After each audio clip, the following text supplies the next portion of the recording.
What's up, everybody? Welcome to another Saturday morning session with 66. Let's all have a quick moment of silence for Mr. Dandy Handy. As in the last, speaking from the grave, in the last session, he dove into his second chance, the star given to him by a weird goblinoid many sessions ago. For us, it was like almost a year. Turned out to give him one big fat lore drop.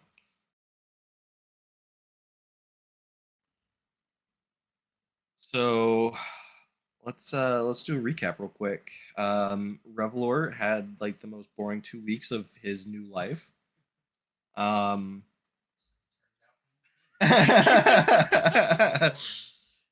He's back from the grave, everybody. Dandy Candy.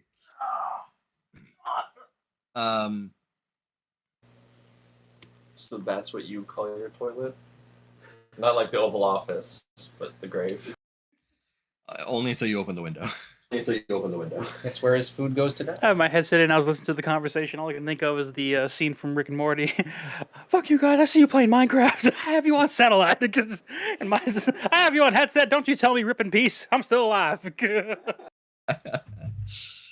Oh man. So if you didn't see the last episode, huge lore dump.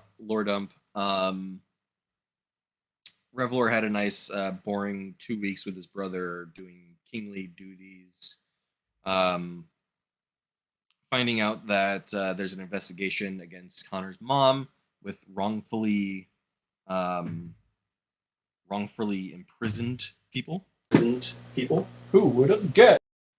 Yep. And so now they're going to be one by one putting all of the potentially innocent people on trial to see if they can get pardoned or on parole or whatever you want to call it.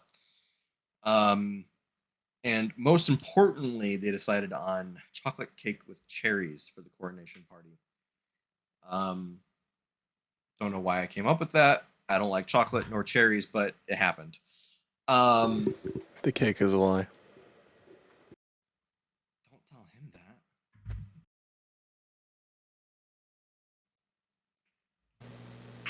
Black Forest cake. Backrooms cake. Portal cake. I have no response. Okay, you said Black Forest cake, and my mind went to Black Forest ham. That's the cake from Portal.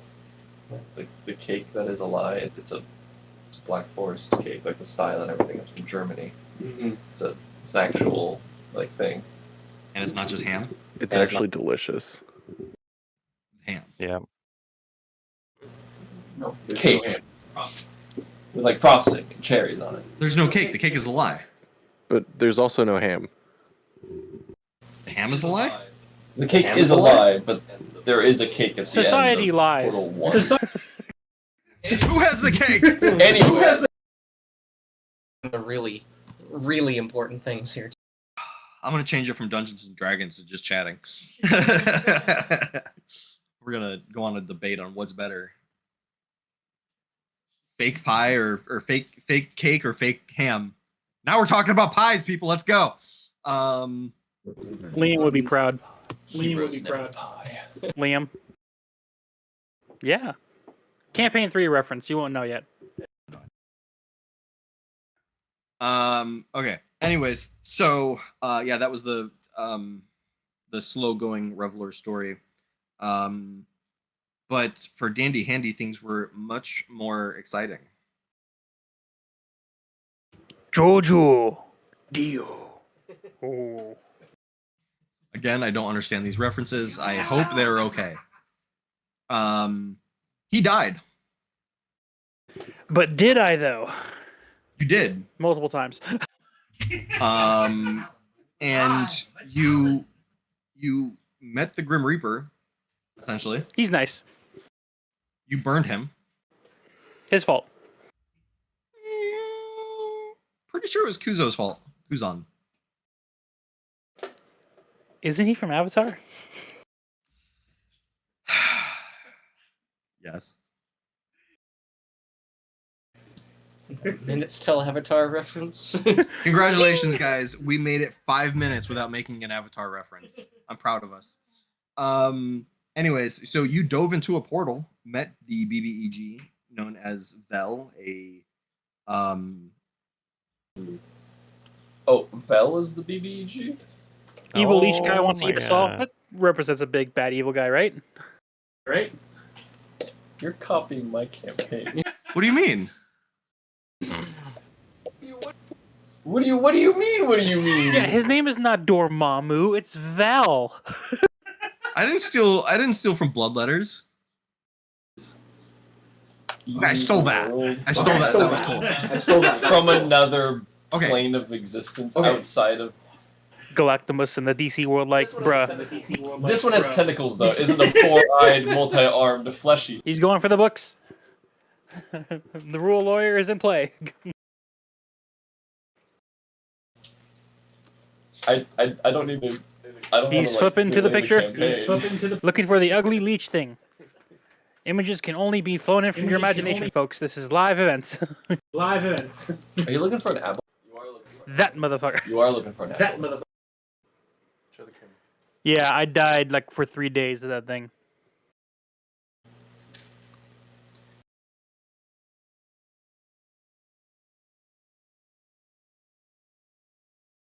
It's almost like a secret invasion. Stop. No, we don't need any of the current phase other than Volume 3 of GOG. Yes, so it's basically a giant aboleth that you guys are fighting. And everyone that knows anything in this continent is preparing themselves for the end.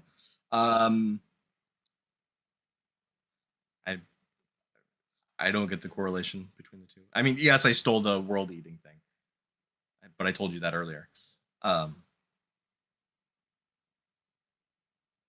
Anyways, so Remember when the BBEG was a vampire? Simpler He was just a times. vampire Simpler king guy. times. Yeah, really, he's just gonna take over. He's trying to take over the kingdom again, but be vampire. And oh no, it's a multiversal universe-eating thing. Cool. Wow, that's a lot bigger. Galactimus just in the background, like, bruh. I kind of took the multiverse thing from him, though. Yeah, Plane of Possibilities took it first. The world eating thing was definitely yours because it was very cool. But don't worry, I'll let you hit me when I start, throwing monsters at you that go, "Hello." Is it me you're looking for? No, it is not. I can see it in your eyes. Yeah, he threw an SCP at us.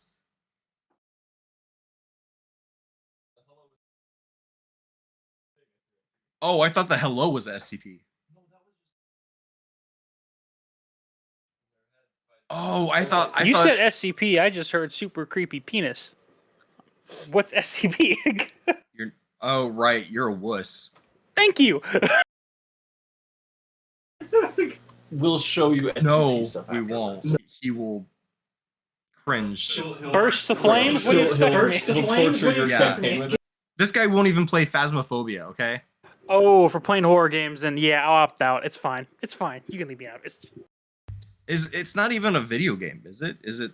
Well, they have a video game, but like it's just I don't know what SCP come from. I don't know what SCP come from.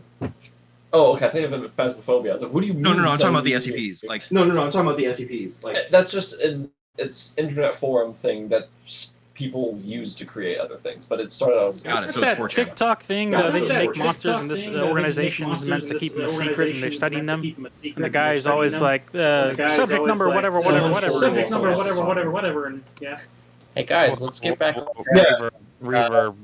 We were talking about you stealing his idea, right? Yeah, that's back on track, right? TJ. Reverb from Play the game. We were talking about another campaign that's not this one. That's on track, right? That's where we were. I'm sorry. Let's I'm just giving you guys crap. let's make sure we're not holding our push to talk button when other I was people are gonna say- talking. We got reverb and echo all over the place. And it was procking off of a couple different mics. I'm not sure. I was gonna say, could you tell who it was coming from? But Well, No, it was Everybody's screen was lighting up. it was because like two or three of us, well, those of us with exactly, we were all holding the push button even though we weren't talking or we're both talking at the same time. Anyways, yes, let's get back to the story. You guys can copyright me later. So you wake up after making a deal with the BBEG known as Vel in Tariff, and you find Tariff abandoned and in disarray. You meet up with Sue, get a good night's rest. You come to find out that the Tariffs had left and Aaron had moved into his mansion. You went up there to see if you can get the deed to one of the buildings so that you can start your handy business. And before you did that, you needed your startup. So you went to Altanova to turn in the dagger to Niobe. Made a decent business deal. You pissed off, well, not really pissed off, but you irritated a holy person, teleporting a few horses across the country, and headed back into Tariff. Just to find out that Aaron, Sarah's brother, this whole time has been a vampire. When you finally questioned him, he had locked you into this guest room full of paperwork. You charmed him, started asking him questions, but Hawkendirk could only keep his mouth shut for a small amount of time as he interrupted you guys. He was invisible, sitting in the corner through all of this. You guys had some discussions. Come to find out that the Mittalon that you met all so long ago was actually Mittalon Jr. And so when the scry went out to the actual Mittalon, it was just an old man working on a different robot. So through good persuasion rolls and making conversation, you are now on your way to Mittalon's castle to meet the old king.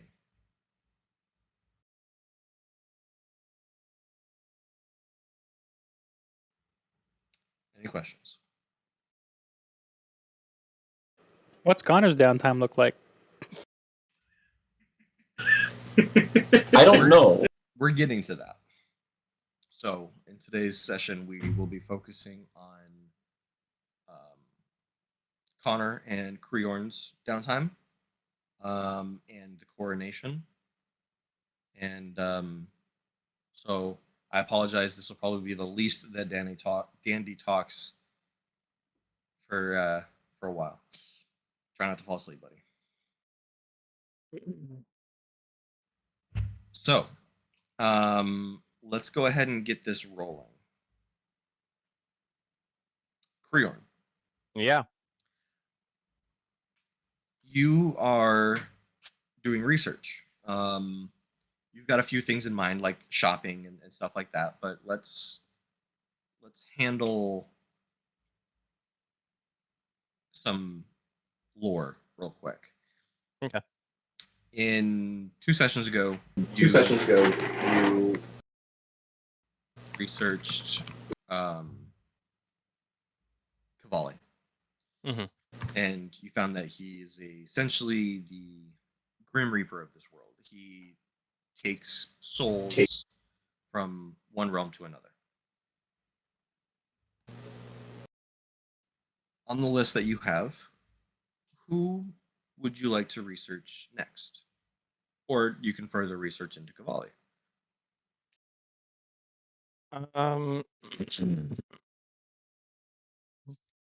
I think I've got, since right now I'm just looking for like basic information. I think I'm okay on Cavalli.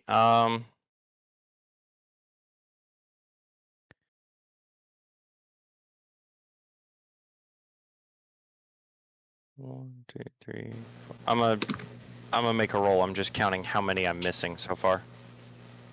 1, 2, 3, 4, 5, 6, 7, 8, 9, 12, 13, 14, 15. Okay.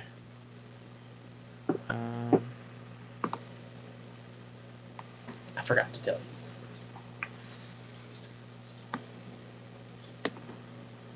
Your microphone is rocking. Really It's bad. because I was typing and I was using the space bar. It's still on. Oh. Is it toggle?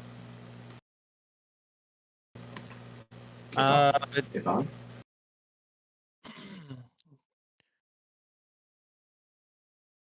Darstad. Talking now, holding.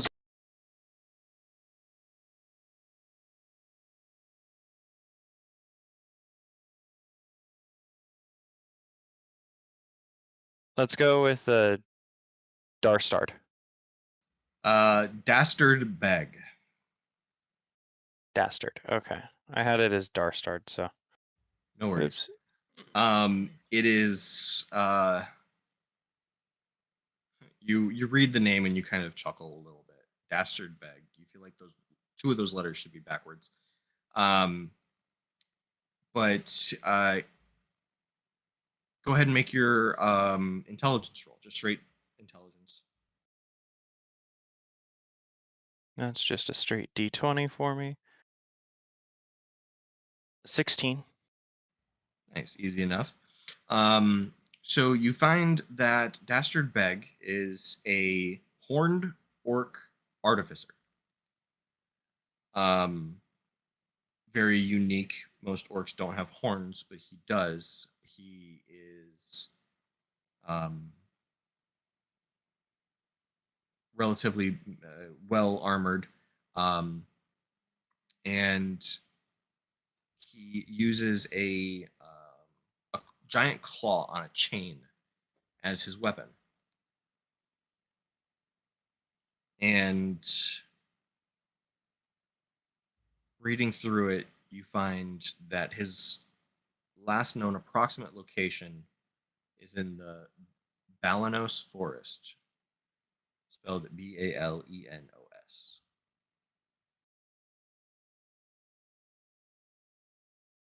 Okay.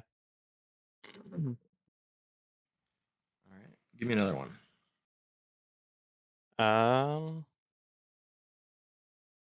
Maraca.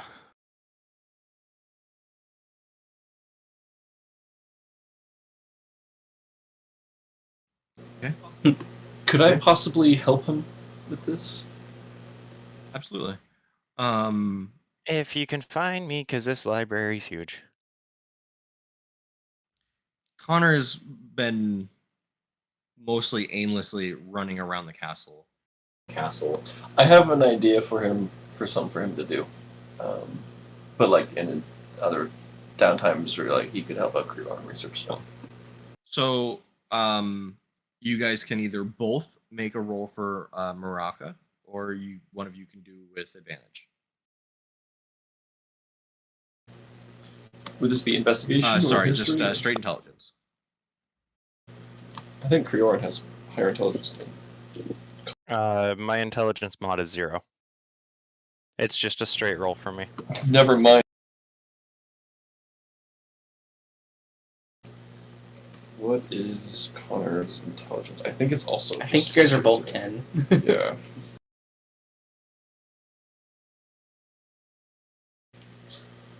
Yeah, I'm also plus 0. I'll just Doesn't really take matter it then. with advantage. Okay, go ahead. Yeah, you First know, one monkeys and is a typewriters. 10. Second one is a 15. Very nice. All right, so Maraca.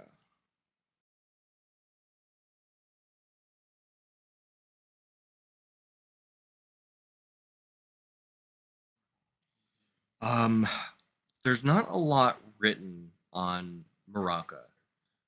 What you do find is that he is the king of ogres. And the last known location was a clearing in the Mancha Forest, Mansha.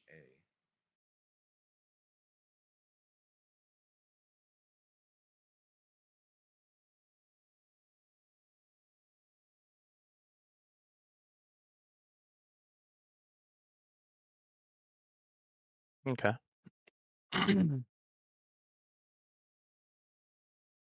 It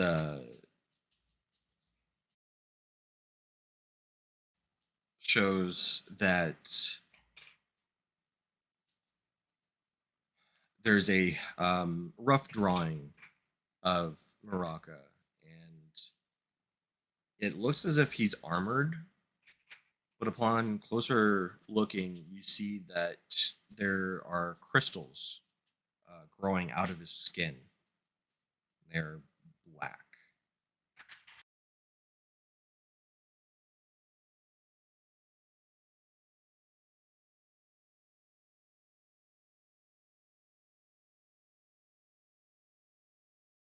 Interesting.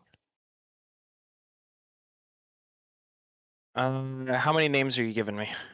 Or Let's do 3 more, and then we'll move on to someone else, and then we'll come back. okay. Quint. Easy enough. Quint and Maraca are often um, named with each other. Quint is known as the first troll. Um, Nobody knows how old he is, but his skin is tougher than stone itself. The approximate location is just east of Port Eferia, and he is dangerous because he's hidden in plain sight until you get too close. He is often mistaken for a statue. What was his last known? Just east of Port Eferia, Epheria. And if you've heard that town before, that would be the hometown of your friend the Bard. Okay.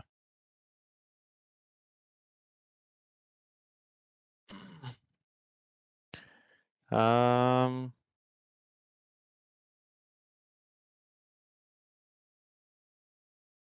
I've got one named Titten, Titten.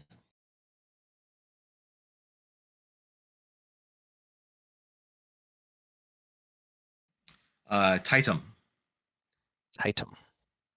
Titum is the chief of a race called the Fogans. Fogans are bipedal frogs, and the chief rides a massive toad-like creature. The origins are unknown, and the location is Titum Valley.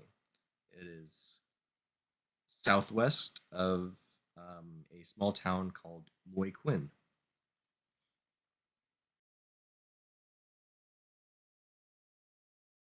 Okay. Then last one for right now.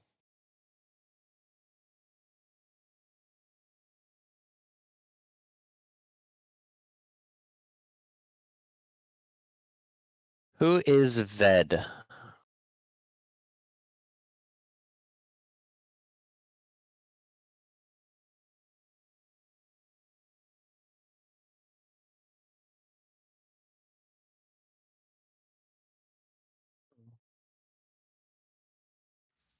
Do you mean Vel? I don't know. I had one named Ved. Um, check the boss names in our Discord map server. See if Oh, it's either of on the them. maps page.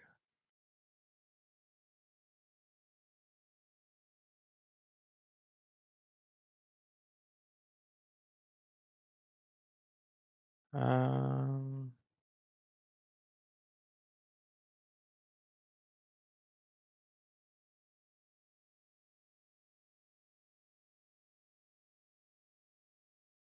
Okay, well, I don't know where I came up with that name then. It was probably as I was typing when you first listed them off. I don't think I ever actually copied that list. No worries. Um,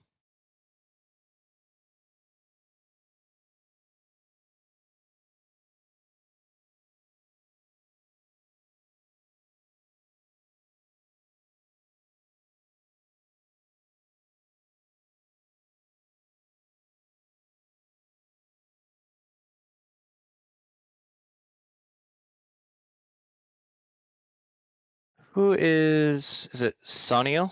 Sunil? Yeah. Let's see.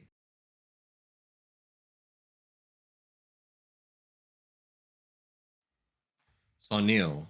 I feel like this is a weird game of Jeopardy, where he's answering in questions when you're giving us statements of what they are. So Neil is a dragon folk. Not dragonborn, but dragon folk. He's a deadly siege captain. Once in battles, he enters a blind rage. Has a bad habit of turning on allies. Location is the Poly Forest Prison.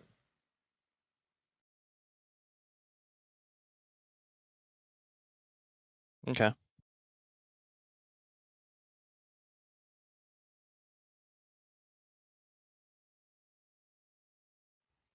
Okay.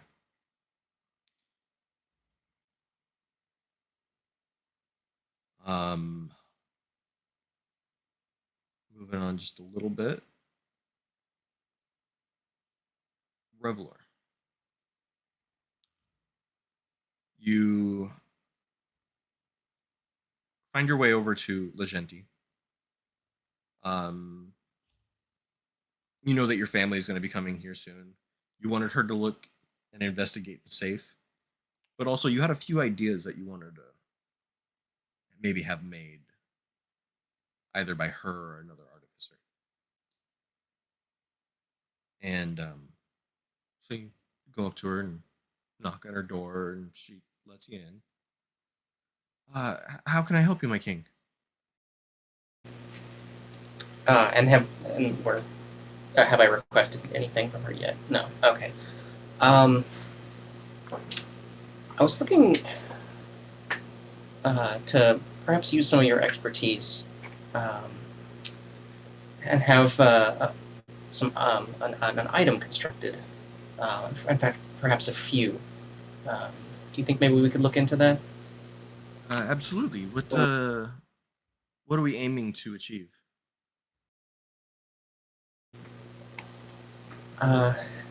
So, granted, DM was just like, I don't know if I necessarily want to. I think we want to keep this a surprise. Yeah, we can do that. Yeah, we can do that. But I'll go ahead and explain to her kind of what I'm looking for, and I'm thinking Man, they had to build the 4+1, Hindenburg. like we were saying, like we'll get 4 and then we'll have a +1 for the. Okay. We've already talked about something ahead of time. But yeah, but do you think you could make something like that happen? I've been able to synthesize material to achieve that property. But would you mind showing me the safe? It sounds intriguing. Sounds intriguing. Oh yes, of course. Let's go to my room. Until this item that he is mysteriously keeping from us is figured, I am now henceforth thinking he is building the Hindenburg. Every quote to this is going to be Hindenburg. What is a Hindenburg? Hindenburg. The Hindenburg, like the the ball. Blimp. The blimp, yeah. It's just I'm creating a dirigible.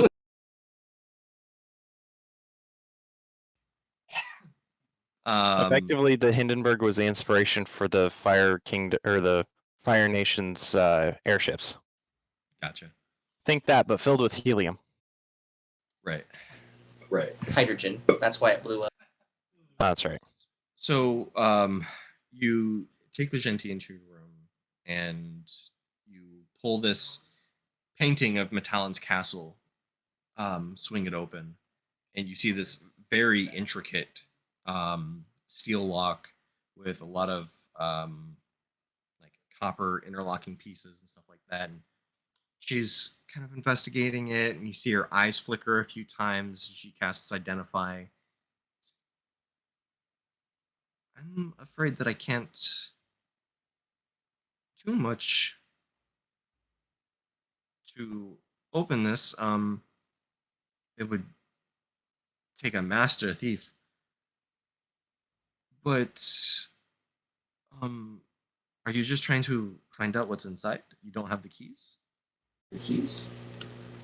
I have a suspicion onto where the keys are, and I'll kind of reveal, pull out from underneath my shirt the little necklace, and say, it appears, just to my basic knowledge, that there are 4 keys, and my father left this for me. It seems to fit into one of the holes. I've been hesitant to try it, magic being what it is, and not having the other 3, but I have 3 siblings.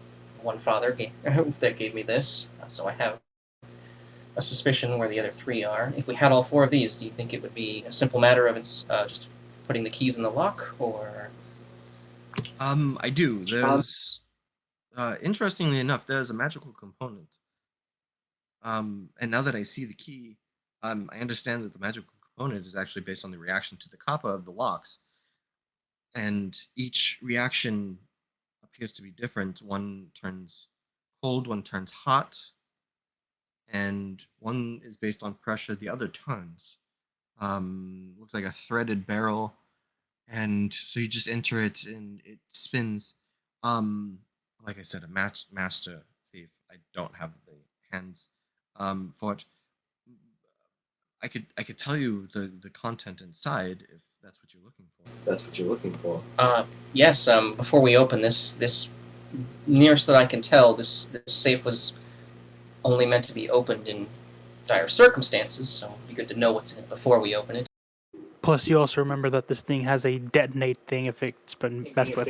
Exactly. If it's done wrong, it self-destructs. Um, while I can't tell the specifics, obviously, I can't read it. You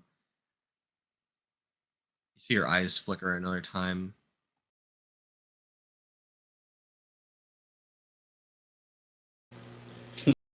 Have enough dice for this.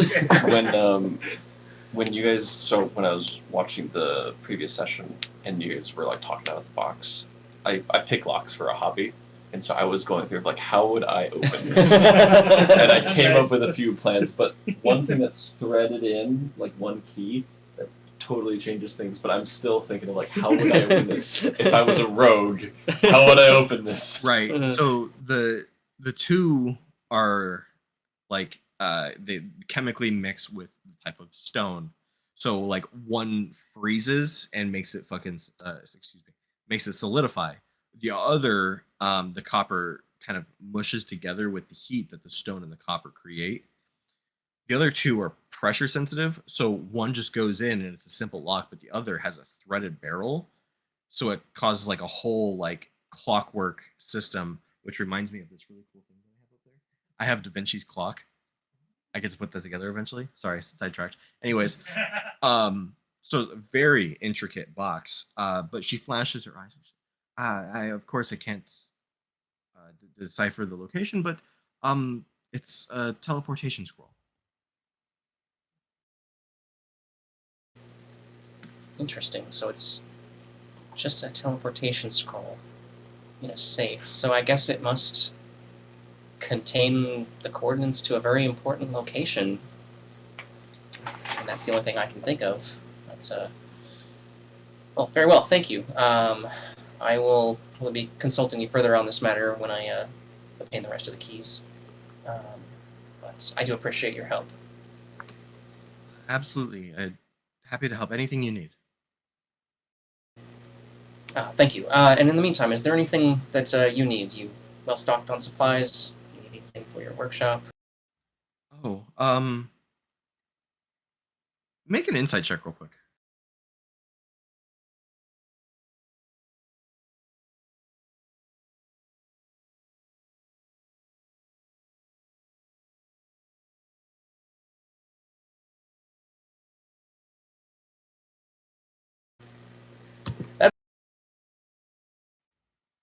Um, you see like a million things running across her mind, and so she kind of like gets a little like shy almost.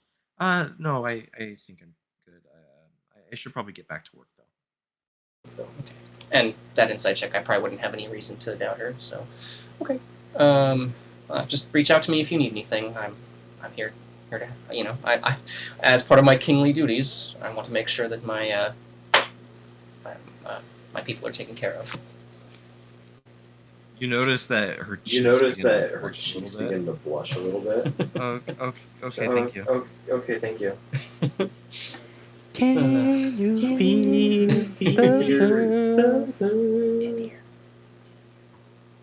Your microphone's toggled again.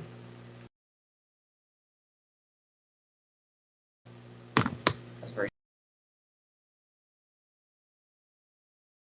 There's a huge delay. It's weird because I set the delay to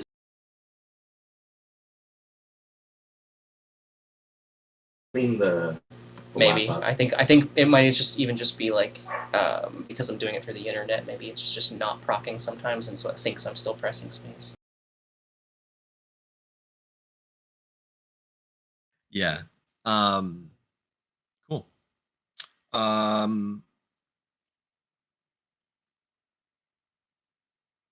Connor. So what I was thinking of doing was, Kona at first is like trying to help with investigating where his mother went,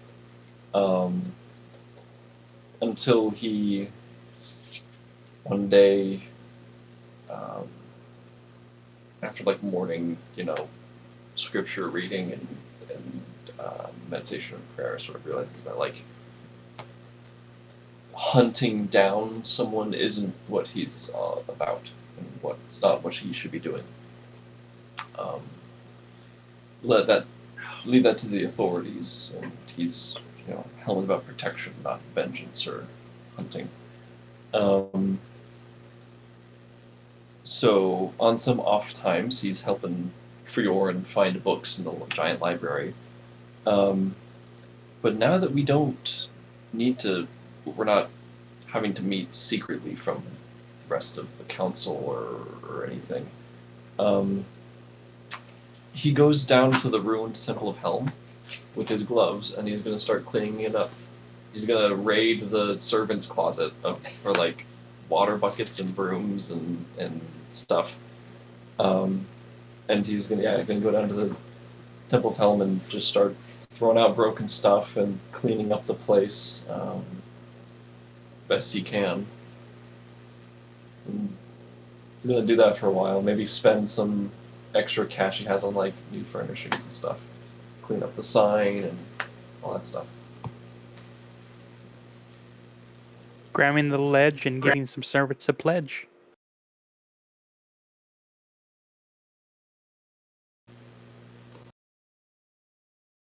Did my brain not say what my mouth was thinking?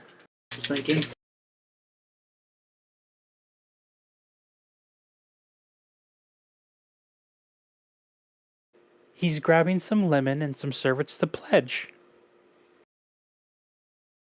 Lemon pledge. I don't know. Cleaning solution, or it's a cleaning Oh, product. okay.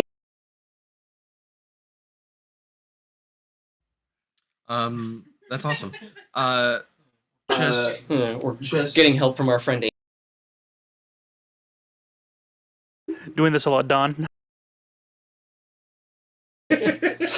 If I possibly could, I would request from Revalor, like, hey, can I like steal 2 or 3 of your maids just for like a day? Right, and to clean up the temple. Yeah, sure. Fine. Yeah. They're like, where are we going? Like, we're gonna go clean up the temple that's been burned down for a while. Especially as a show of good faith, since he's the human god of protection, we're showing good faith to the human citizens we've wronged. Yeah. Yeah, you know the genocide we did a few years ago? Let me clean up this temple as an apology. Go ahead and give me a 1d100 roll.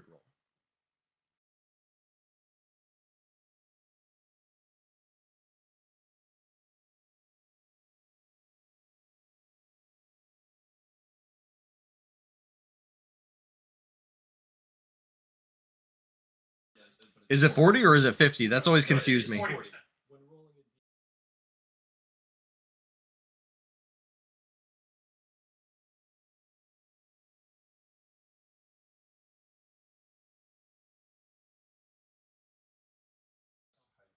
Yeah, the percentage dice kind of confuses me sometimes. Cool. So with the assistance of the maids, you're able to get like the main unusable parts of the destruction out. And you guys are beginning to rework on the structure, the inner walls and stuff. Like the outer walls, they're fine. Like there's some heat damage, obviously, but rebuilding like the rooms and stuff in the back like that. You guys are getting started on that, but you've made some very good progress. You're happy with the work. Yeah, I was also thinking of like he'd read through his little pocket scripture book, and find like cleansing rituals, how to use incense or other things, and do his best to enact those, to prepare to like reconsecrate the grounds. In the cleaning, you do find one skeleton of um, some dark blue and golden robes around him. Rather burnt. Um, looks like the room that he was in collapsed on top of him. What would you like to do with him?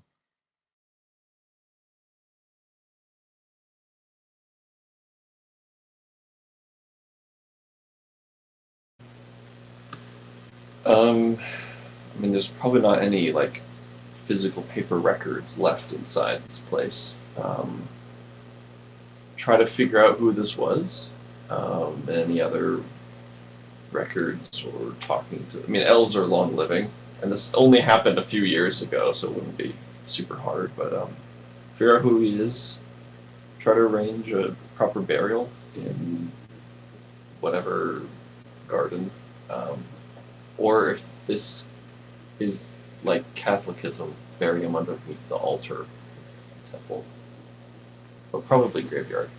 Um, are the rooms magical at all? They're burned a little, so probably not. They don't appear to be. They don't appear to be magical. You'd probably bury him in his robes. Give me a basic charisma check.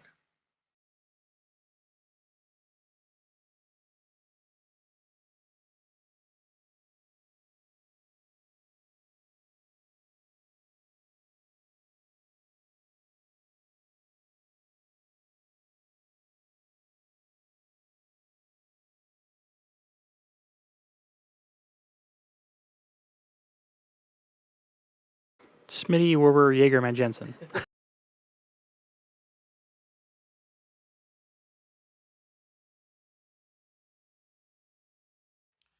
You just in passing become relatively acquainted with the because it's kind of like a street of temples, and within the constant passing and cleaning, people are interested in what you're doing and making conversation with people, um, and asking who they were. You find out that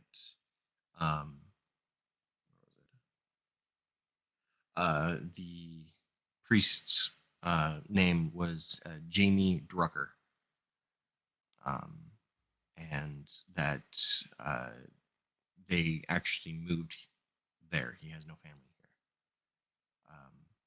but he, at the beginning of the war, went to the church and just didn't leave.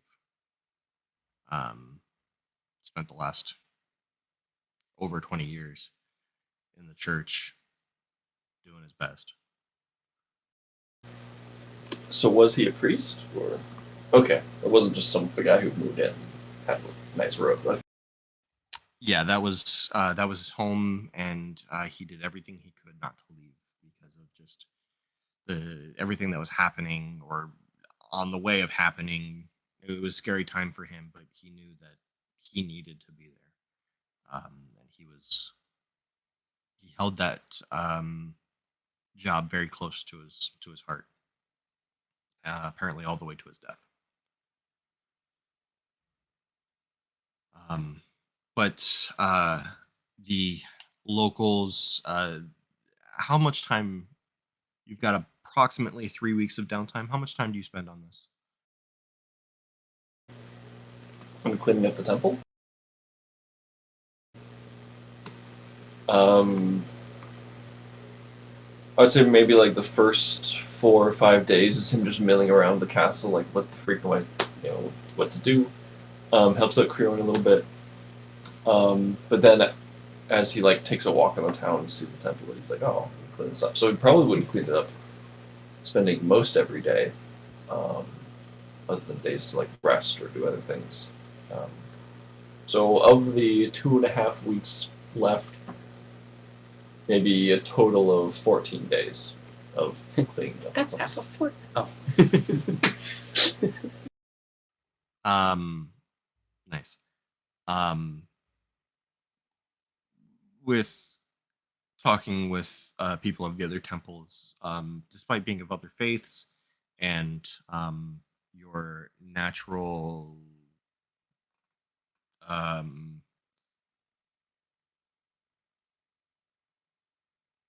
opposition of the majority of the races here, when it comes time for you talking about doing a proper burial for them, you find that you end up with a fairly large group of people that find a nice plot for him in the cemetery.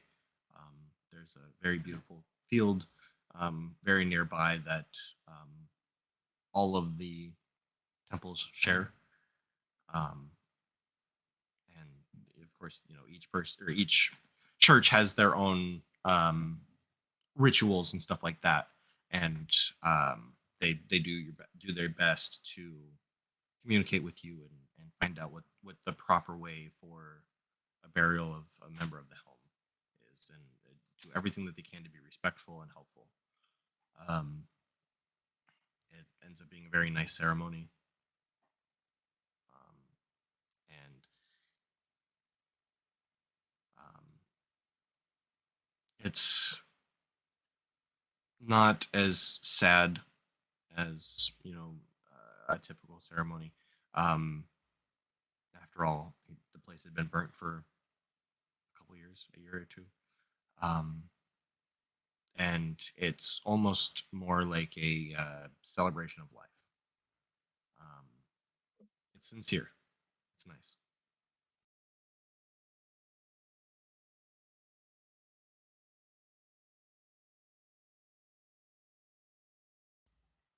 Um. All right. Creorn. Mm-hmm. Or I'm sorry. Was there anything else that you'd like? I can give you a few more minutes.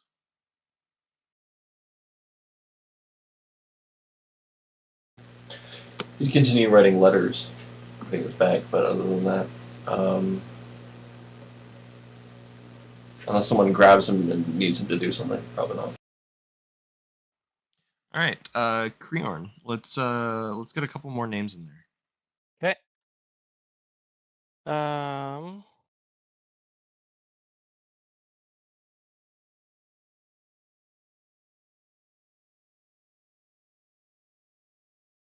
There's a couple that I know a little bit about, but I need to see. So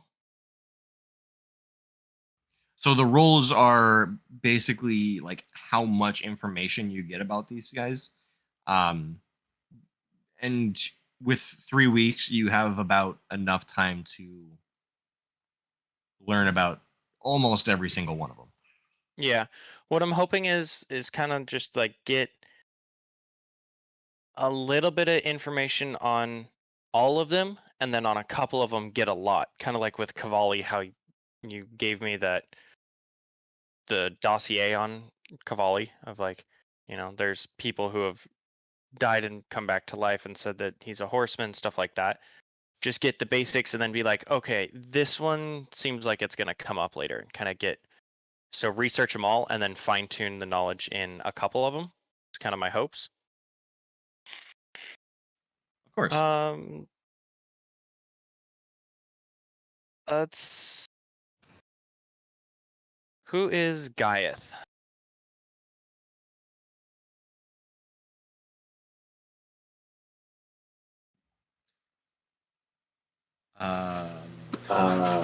I just thought of one more thing I want to do, but we can do it Of after. course. Gaiath, okay, give me your intelligence roll, please. Oh, 12. Okay. The information on Gaiath is a little hard to comprehend. Um, things are kind of contradictory. The information you do find on Gaiath is that he is known as the King of Goblins. Okay. However, everything that you've read about him is that he's very tall.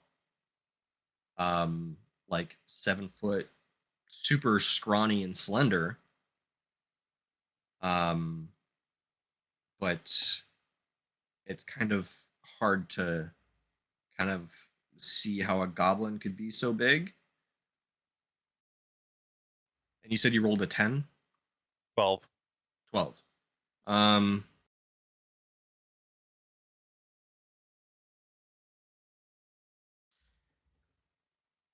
last known location is the now abandoned Kron Castle.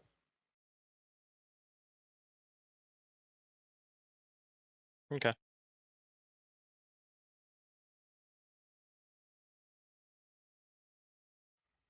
What do you got next for me? Steel Nux.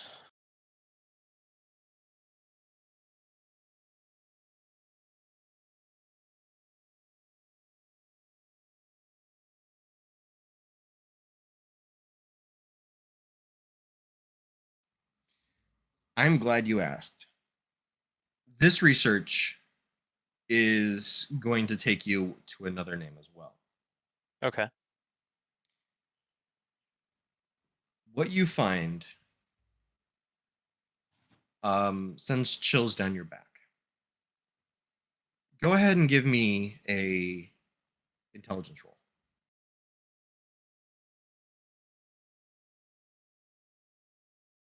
18. Very nice. You or Nook. Steel Nux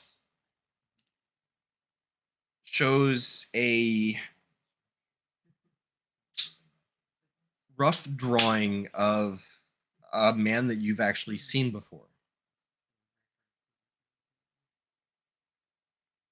Unable to remove his mask as the spikes were driven into his head. A well documented and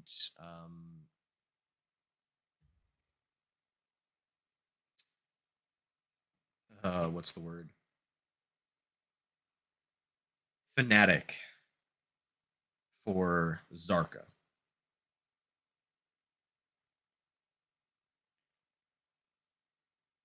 Location, the Adroxian jail. And then you see in small handwriting next to the end of the sentence, escaped.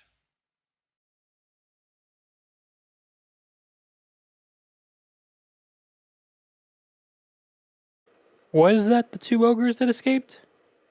Okay, just confirming. They weren't ogres, they're just big.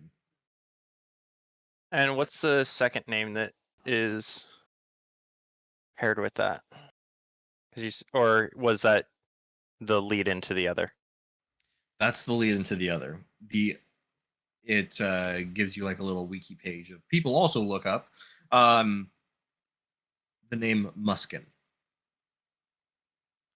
With an 18, you find Muskin, the cold-blooded murderer Muskin, commander of the Zarka Shrine Priests, would do anything for Zarka's resurrection.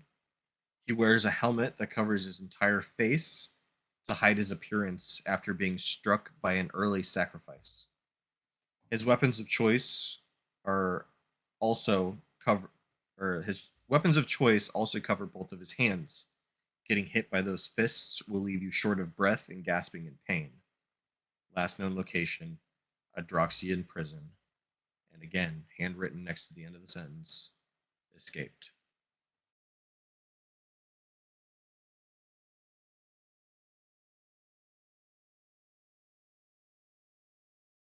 There's a rough sketch near the bio, which shows you the face of the other giant person in the opposite cell that escaped due to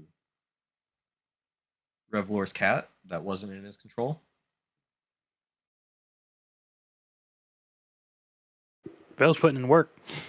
Did Revalor No. tell us that These Dark Lords are putting in work. that was his cat, or is it just my assumptions that, or yeah, did Revalor ever tell us that that was his cat, or am I just kind of going, yeah, that kind of looks like his cat, and then the cat disappeared? So yeah, that's stuff I've seen the cat do. I mean, there's like, the random passing cat in the streets, but you've never seen any like that have like a crimson fur color and just kind of poof in and out of existence. Okay. I thought so, but I'm assuming that unless it was like really low lighting conditions or something like that, you would probably know. It'd be fairly obvious. Okay.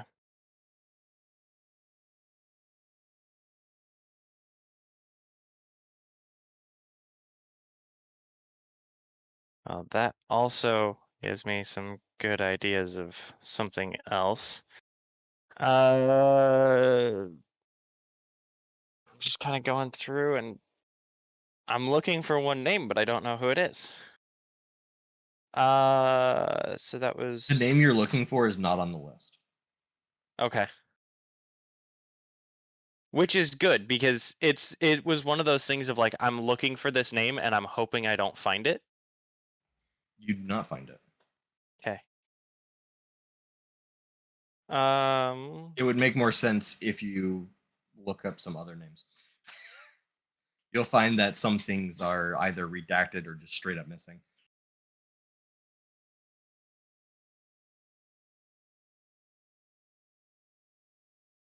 Who- is it Ahib Griffin?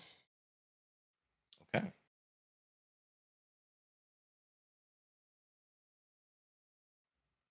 Give me your well, I'll just give this one to you.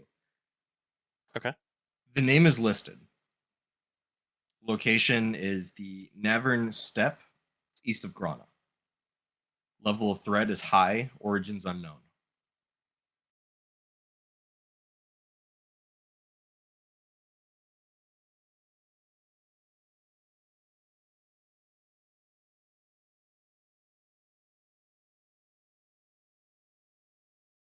So it's not even known like what kind of creature it is or anything. It's a griffin. Okay.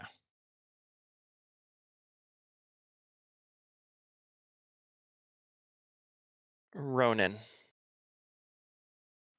Okay, give me an intelligence check for Ronan. Intel check Ronin 19. God damn. I am getting all the good rolls today except for that 12. I have a feeling I could have gotten more out of that one. There's almost like a chapter on Ronan.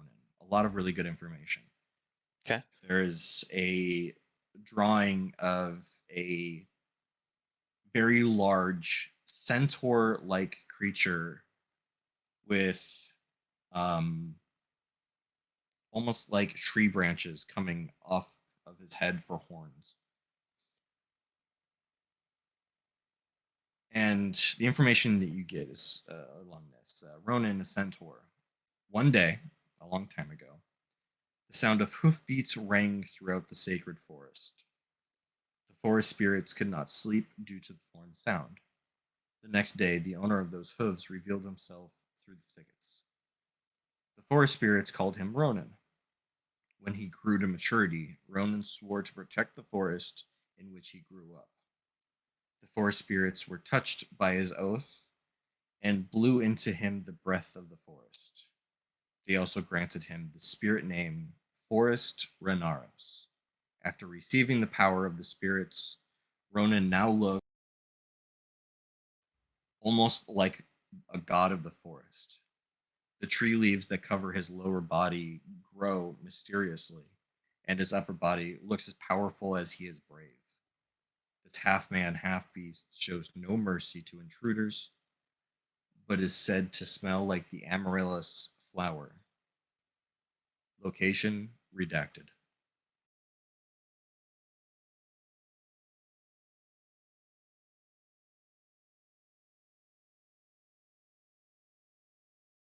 Ronan's not part of it.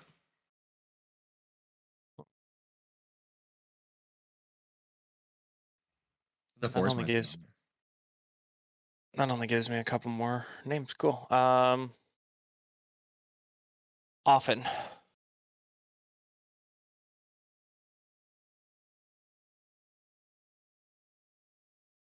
Okay. Give me a intelligence roll. Yeah, my die. Ew, that one's garbage. 6. Ooh, okay. Um,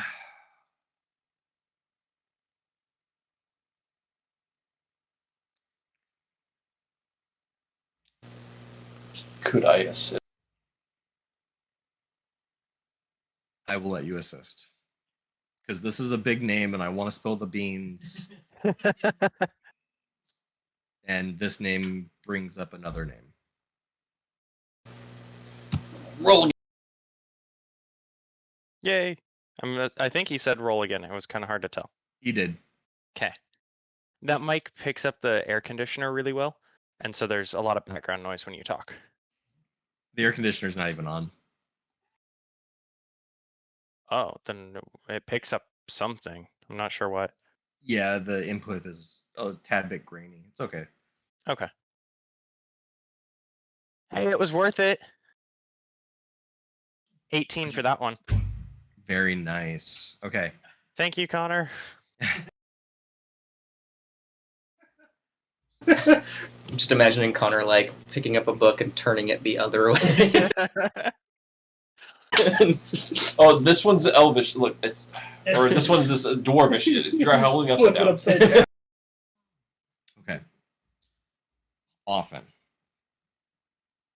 A weapon created by the ancients to protect Miramok Temple, aka Miramok Destroyer.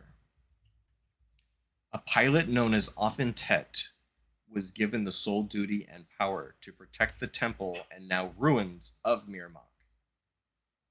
Often single-handedly controls the army of Fey and Treant-like entities in the forest. While many were destroyed in the initial attack of the Civil War, some were also taken for science and brought Iorn onto the path of golems. The army is now low on numbers, but should not be underestimated. The Hollow Forest guards and local druidic tribes have taken it upon themselves to tend and care for these ruins and beasts alike.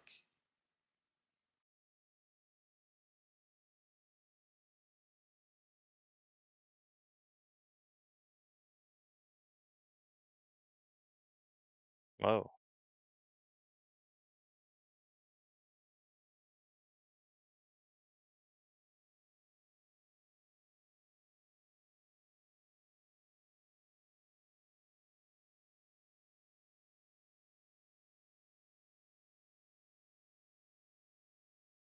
There is no location listed on there other than the Hollow Forest guards and druidic tribes. That's enough information to kind of piece together that it's somewhere in Ephron.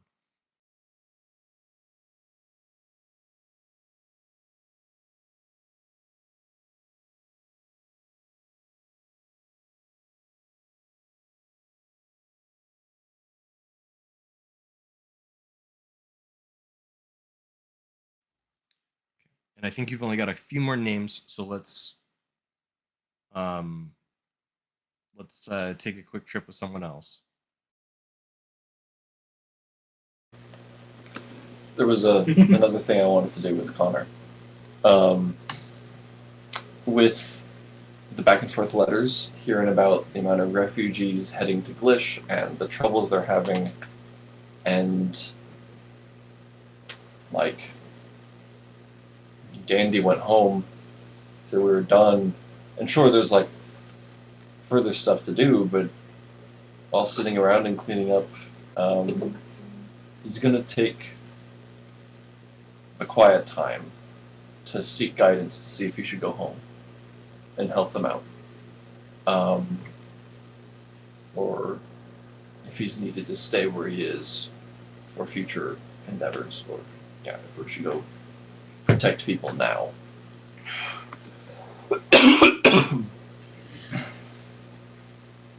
Are you praying? Yeah, it would be a quiet moment to think, contemplate about it all, and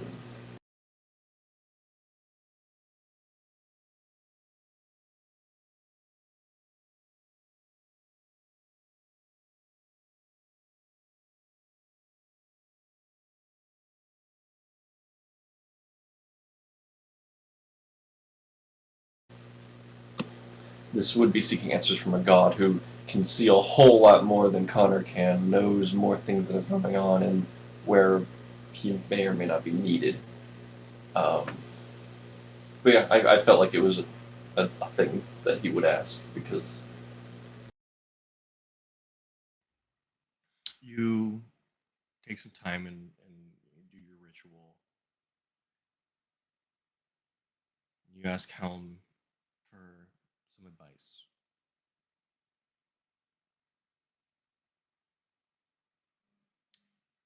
You've only heard him talk once before. The rest have always been in visions. And you're asking and you're looking for guidance yourself. You know that the work that you're doing is important,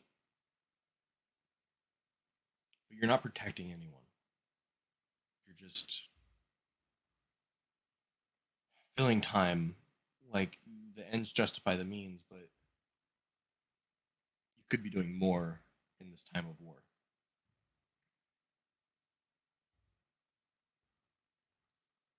You pray and you focus. You don't hear anything.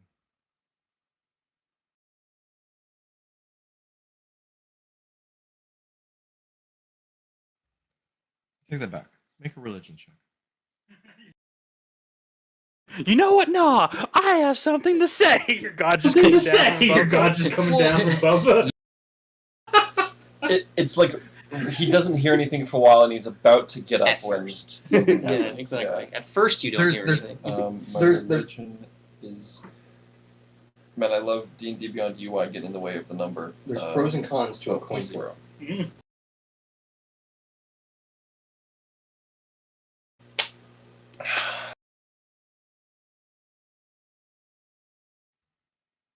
don't hear anything. Ooh, Daddy's upset with you. No, when he was upset, he heard something. I knew when he was upset. Okay. Being quiet, he's probably gonna think about, like, it's gonna be up to him what to do. His choice. They got to a Drox. Okay, I keep thinking Dimith for some reason, and I don't know why I keep thinking of that city, even though it's not a city in our game. I keep thinking that's a city name.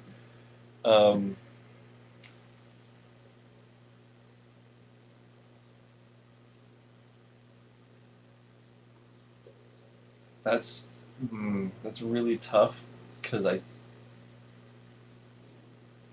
give you some advice. Your warlock has casted a spell to look for guidance.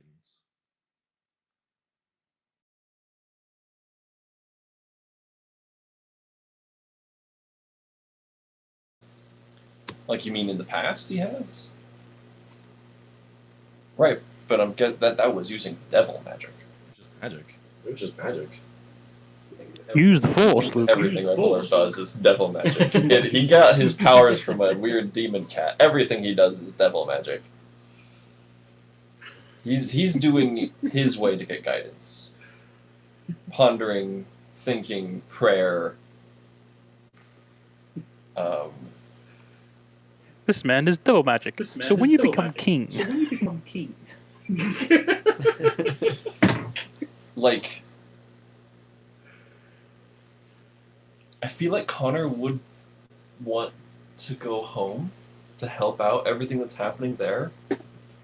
Only thing keeping him is me knowing that this is a game and I want to keep playing Connor and also Revalor. So, like, this is really sudden, but I'm like, oh man, Connor might want to go help people out at home. When Damien has a conflict of interest, he talks to his friends. One of these times, helping out Creorn in the library, you'll put some books down next to him, and hey, Creorn, he's gonna pull out a letter, the last letter that she sent me that you wrote to me on Discord, and he's gonna hand it to Creorn. No context, just handing it. And I'll read it out. The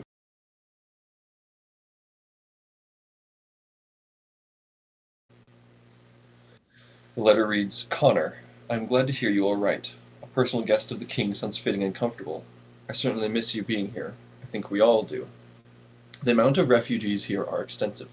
We've run out of room and quickly out of supplies. Heidel has sent some soldiers with aid to help us. We're constantly running caravans back and forth from the city.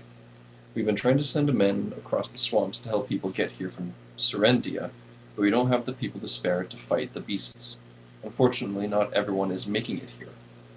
I fear when the cultists have pillaged their town, they will make their way to us. Freyharu and I have talked about it a lot, and more frequently, but until we can verify everyone from Serendia is safe, we cannot abandon Glish. More recently, the weather has been erratic. At the end of spring, it talks about local farms failing, livestock getting sick. Times are tough. And it ends with, Connor, I love you too. I pray we'll see each other. Dandy did it once again with his emails to this woman. So because it is kind of important, a part that he left out, I'm going to go ahead and finish the reading. More recently, the weather has been erratic. With the end of spring here, the days should be long, but a storm covers us until the late day and early in the evening. We've gotten reports of local farm failing to produce and crops and livestock getting sick. These times are tough, but I know Helm will get us through this, and we will protect his people until we will protect these people until the last man. If you look up a certain name, that might come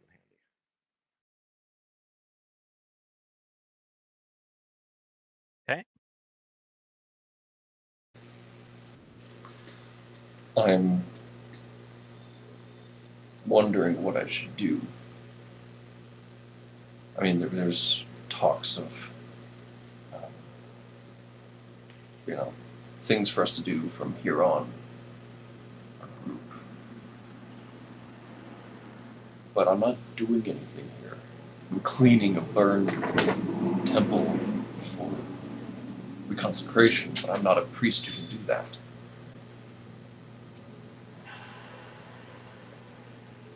I tried praying about it, what I should do.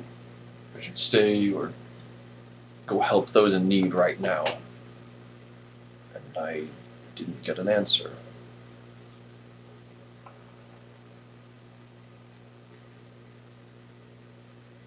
What do you think?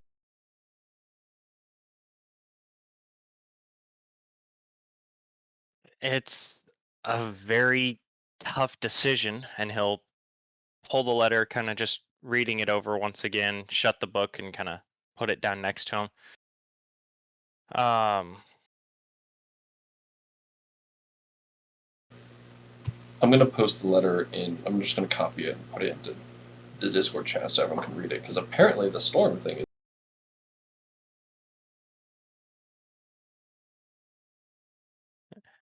I already know who the storm is. But it is a name. What?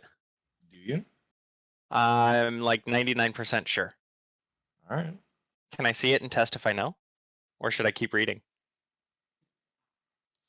It will require an intelligence roll and you telling me which person you are checking for. Okay.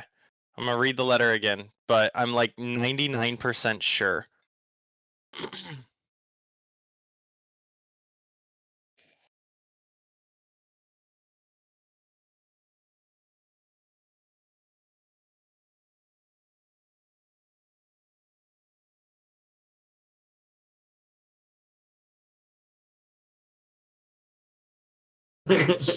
It suddenly occurred to me, and I'm like, oh shoot! Like Connor might actually leave.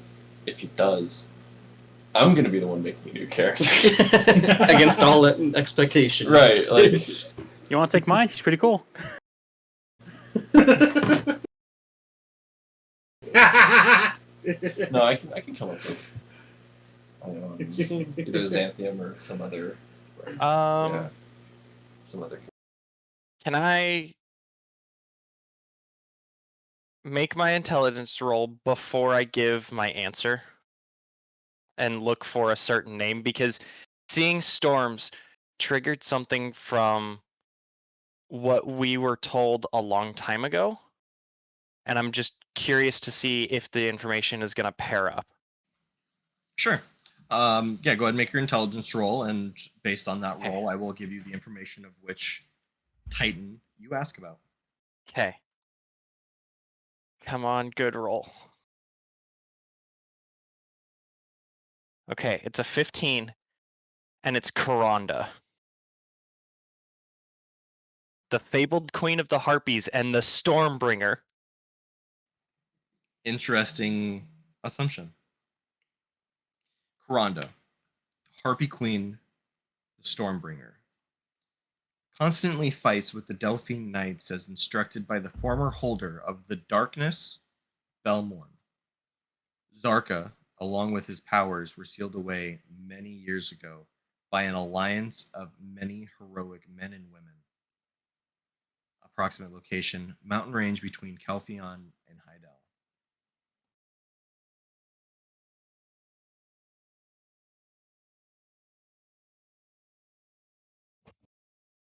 So as I've been reading through, and I'm reading this letter from Connor, or to Connor, I'm gonna kind of pause and say, storms.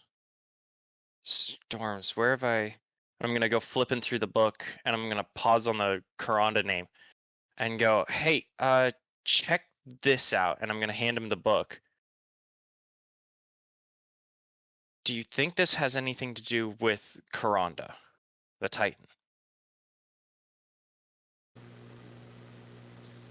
Connor has only been getting Creole in these books. He hasn't been like sitting beside him researching. So he wouldn't really know much about Coronda. He's not doing this. There's something that stands out to you, though. Okay. While Coronda is named the Stormbringer, she's been instructed to fight by the former holder of the Darkness, named Belmorn. It stops talking about Coronda and goes, Zarka, along with his powers, were sealed away many years ago by an alliance of many heroic men and women. Is this alliance the previous council?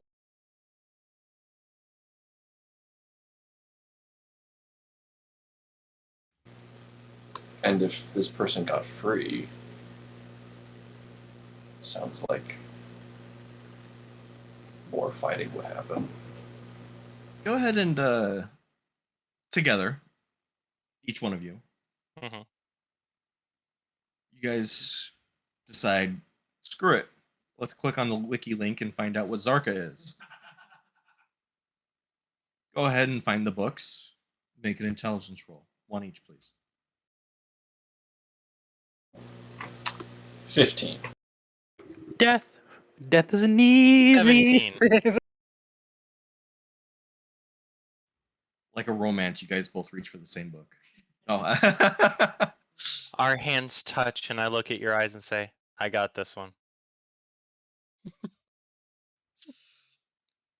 Zarka, the Lord of Corruption, is said to have the destructive might of a god. He was sealed off for many years. Zarka was safely sealed inside of a shrine. Location redacted. In the fight of Zarka, the coming months were known as the Nightmare. As the fight raged on for 40 days, the sky was black across Mittalon.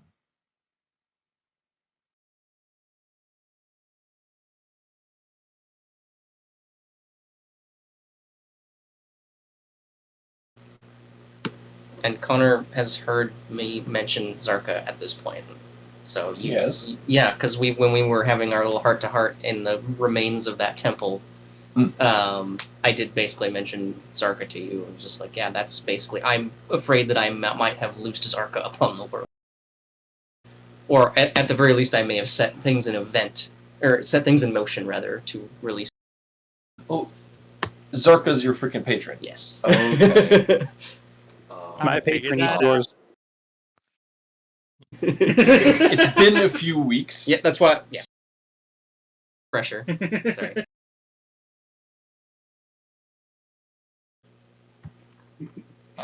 This is only convincing me more that I need to go. Or that we should all go.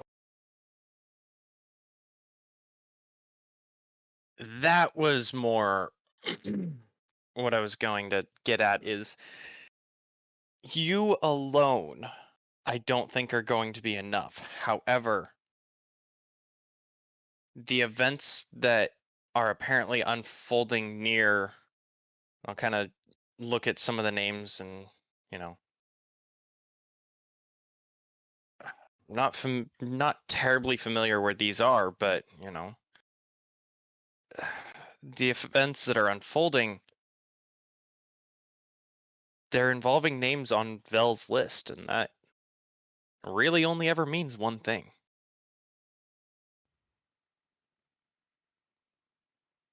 Creorn would probably also mention that the two giant people in the prison that escaped while you guys were there are titans named as Zarka cultists. Yep.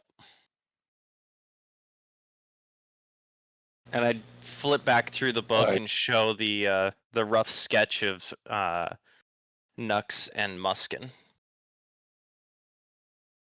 and just say we've seen these two before in the Adroxian jail the night that we got captured, and we saw them get released by a cat who we've all seen before and is somehow tied to, and this is how Creorn's been, how I and Creorn are piecing this together, is it's just we saw them in the prison, we saw Revalor's cat release them, they're followers of they're followers of Zarka, and I'm pretty sure that Revalor's cat is at least an aspect of Zarka. You are completely correct. He confided in me. few days ago. And he was afraid that he had released Zarka because of taking the bargain and doing some things. Yep. All right. Well, that's a thing now. I've made up my mind. I am going to head out for Glish as soon as possible. I don't know if we want all of us to go, or honestly, I've forgotten what we were staying here for. What future objective we were gonna Well, try and we've strive kind of. for here. I've been doing a whole bunch of research just trying to figure out Vel's name or Vel's list and figure out more about these names, because if we're going to be fighting them, I'd at least like to have an idea about who they are. And I've also been training or I plan to be doing a little bit of training with the armies here, just, picking up my skills a little bit, seeing if maybe there's more effective ways to be in combat stuff. I mean, I was military, but there's only so much that like you learn in a small town because you're not as likely to be attacked. I figured, I'm good in a small fight, but this is not a small fight that we're coming up to. This is gonna be the big one. Yeah. All right. You know where Otar is? He's still camping. Yeah, I haven't seen him come back yet. I think he's still off with Benron. He took off. By now, it's probably been a week. All right. I'll go find Revalor. I'm gonna tell him what we found. He's gonna be king. I don't know if he's gonna be able to travel with us.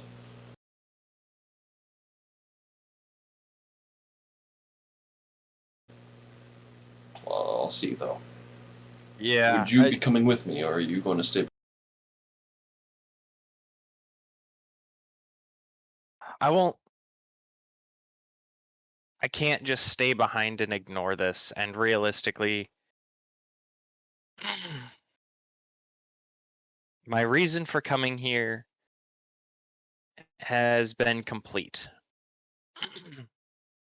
And, I thought that with finding my dad, I'd be happy and be able to go home and I don't know, maybe help take over the family business, or at least be a part of it. But at this point, what's the point in taking over the business when the world's about to be destroyed? So I can't just sit by and ignore this.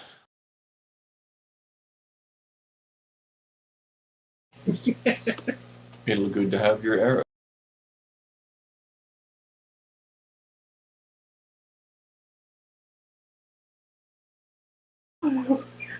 I'll go inform Revalor, see if there's any way we can teleport any closer, so we don't have to walk. Well, do we know that? Were we told? Yeah, we were told that Dandy's going to get our horses, right? Yeah. Just kind of look at him with a slight chuckle and go, I wonder how the horses do with teleportation, if you're planning on teleporting. Don't forget, Dandy's getting our horses for us. He remembers about his horse being teleported. I don't know. I love Glenn, but this seems really pressing. I don't really want to wait. The horses were sent like day 4, right? Day 1 for Dandy died. Day 2, city. Day 3, other city, Altanova. Day 4, horses got sent. Dandy made his way back. So day 4 was the horse's scent. What day are you guys on right now? You think he was Isn't- only dead for a day? Damn it! I was gonna say it's more than a 3 days ride to Altanova, though. I mean, it took us like 2 days just to get to the border. It took you almost. Yeah, it took you almost 2 weeks just to get to Aboon. Yeah. Yeah, riding is going to be way too slow. We need magic. Then you were dead for about a week. Damn. So, like, Dandy is hanging out on where Dandy is right now on the timeline is probably the day of the coronation.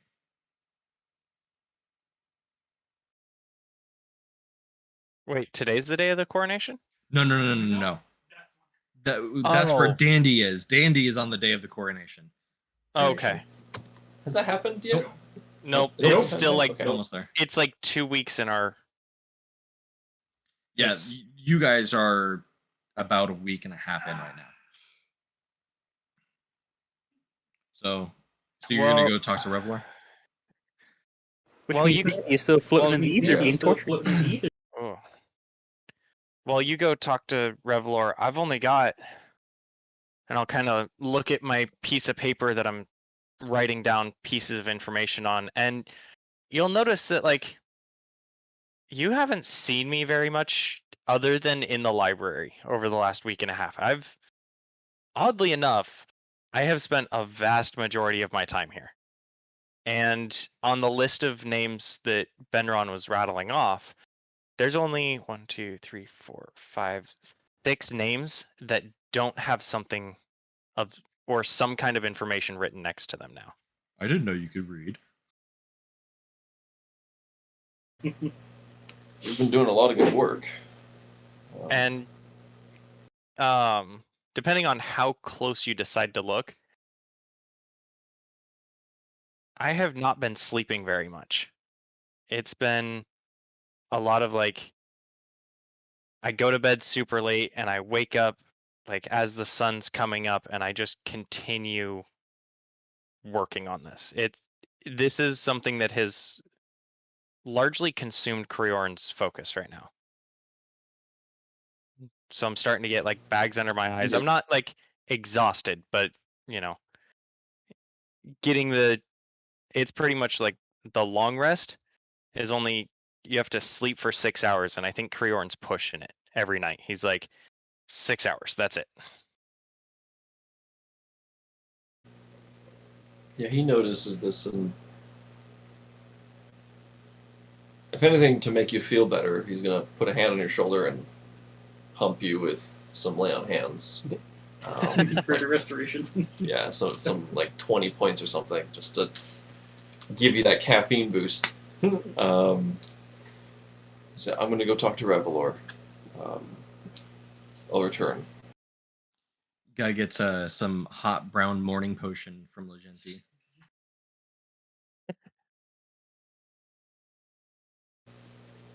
So yeah, I'm gonna go find Revalor. And yeah, we're Duties and/or preparing for coronation stuff at this point. okay. Probably be in like some sort of kingly office area, filing through boring paperwork. I'm gonna find you. How's your dancing? Do I find him practicing a walk? He's dancing with his mom right now. Oh. He's learning. Performance check Is what I was about to do. A performance check here. Ooh, that's gonna be good. That's just straight 18, and then I have a charisma on top of that. -2. Connor walks in and is gonna like.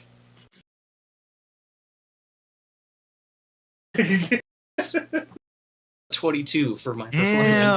Damn. So I'm coming You are along coming pretty along well. pretty You well. are coming- Connor, you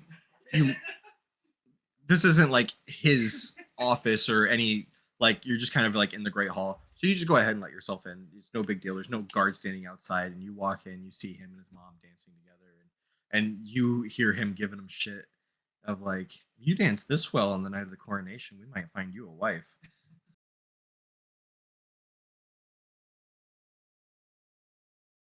He remembers that this is Revalor's home. He's trying to fix things, take over. And he probably expected Connor to be around to help out with this demon thing, but he's about to crash a window. Yeah, he's gonna awkward cough. Just clear his throat. And stand maybe like 20 feet away, like just waiting for start to. Revelor will kind of, at first, like, I hear something. I rolled basically a straight 10. So I'm kind of like, did I hear something? Like, oh, Connor! Perfect timing after that awkward comment my mother just made about finding a wife. Excuse me, mother. Can I help you with anything? Yes. He's gonna glance to his mom. You know that, the thing you said you thought you released? Oh, yes. Excuse me, mother. Do we need to have a private conversation? Yeah. Well, mother, I think if I'm coming along that well with dancing, maybe we can cut it a little. Very well. We'll just practice twice as long tomorrow.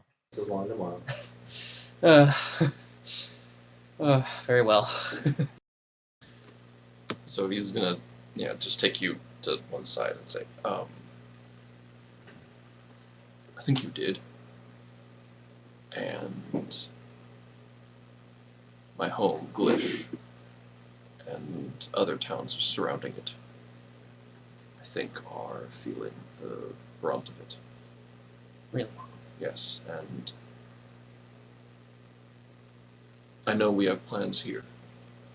Further plans for the bigger things happening, but I'm just sitting around. I'm not really doing my duties. And there are people that need me. And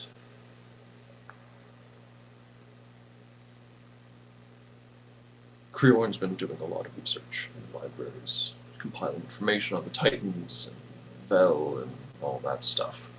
I don't even pretend to understand it all. But I know that there's people that need protecting right now.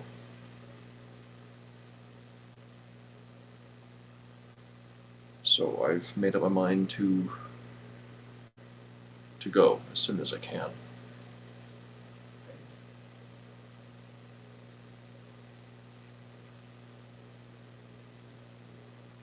And with your coronation and your duties here, I suspect that you won't be doing any more heroic travels. That remains to be seen. I have pledged to assume the throne, although with the world-ending nature of what's facing us, some of my kingly duties may be put on hold. It depends on where I'm the most useful to not only my kingdom, but the rest of the world. But I do understand your decision. I respect it. While we certainly could use your help here, I understand you have people to take care of. And it makes me all the more sure of the decision that I've made myself. Will you be staying through the coronation, or are you leaving immediately? How many more days is the coronation? DM. A week tops. I mean, if you wait for the coronation, he becomes king. You have an army to take with you. But There is Kind of what I'm. Let's say 2 days. And then after this And then conversation, after this conversation, we'll finish Creorn's conversation, homework, Reintroduce Otar. reintroduce Otar, We still do have to tweak the finer points of things, but we should be ready to go in about 2 days for the coronation. Cultists are attacking towns, sending refugees everywhere. I feel like me staying 2 days for a friend's rather important event is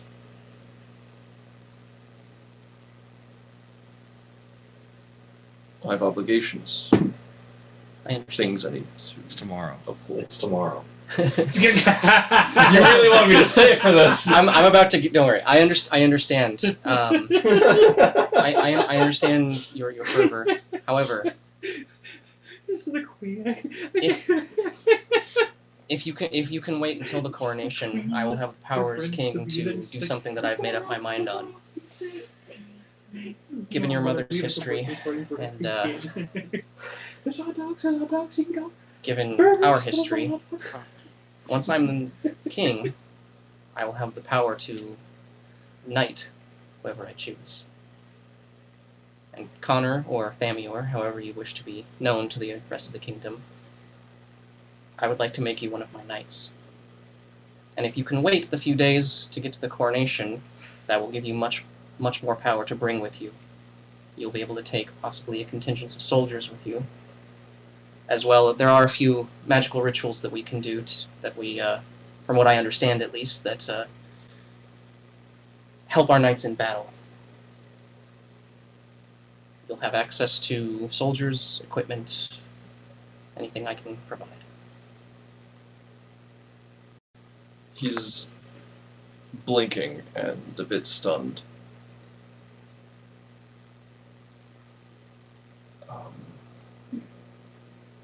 That is an honor, Revalor.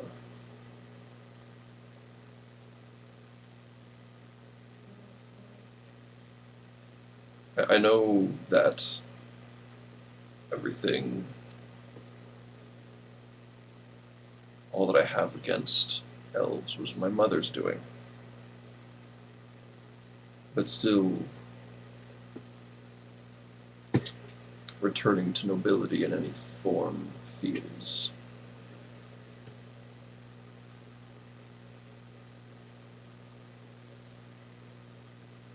but it's not about me. It's not what Helm's teachings are about. It's never about me. So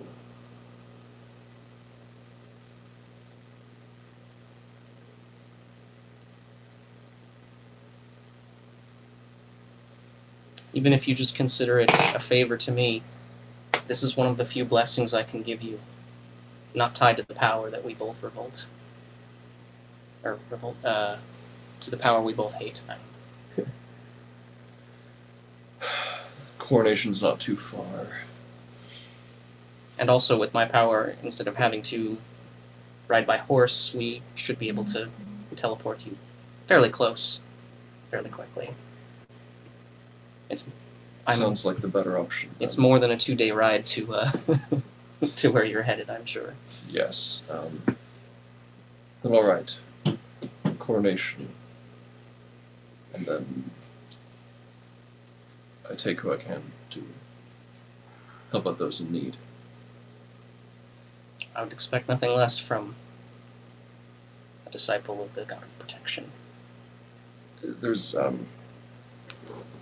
I know there's, like, Vel and world-ending things happening, but, there's a teaching among, that, like, you could protect important people, you could save kingdoms, but if you don't protect your family, you fail. It doesn't matter in the eyes of Helm. It's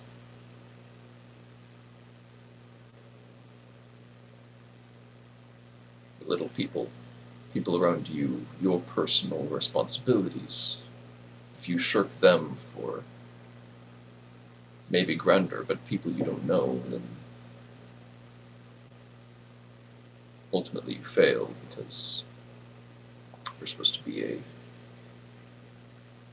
Anyway, I don't want to pretend I understand it all. It's just some sermon that I heard once, and Scripture mentions it a couple times. But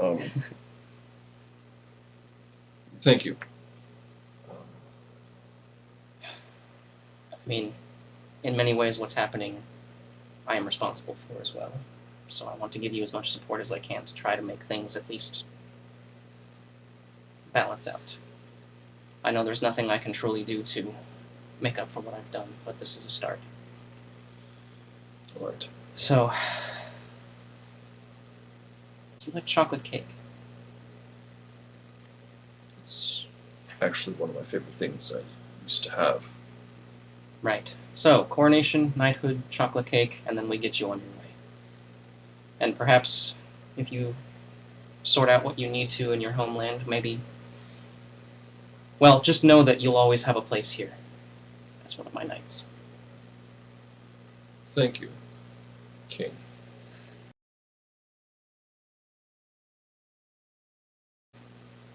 Connor's gonna go sharp. Time to get to work. Sweaty sharpening montage. And he does it in the refurbished temple, not in his room. Okay. Creorn, give me the last couple names. Okay. Also, just as Connor leaves, Creorn's gonna kind of think to himself and be like counting the names, counting the days spent, and go, it's been like a week and a half since I've seen Revalor. I should probably, given everything, I probably should find him and talk to him about some stuff. Yeah, that'd be good. So he's gonna make a mental note of maybe I'm gonna not read as much today, and eventually try to sit down and get dinner or at least drinks with Revalor and Connor. Because clearly Connor knew more than I did about the whole Revalor situation, and I've been piecing it together from books, so the three of us kind of need to have a conversation of some kind. Okay.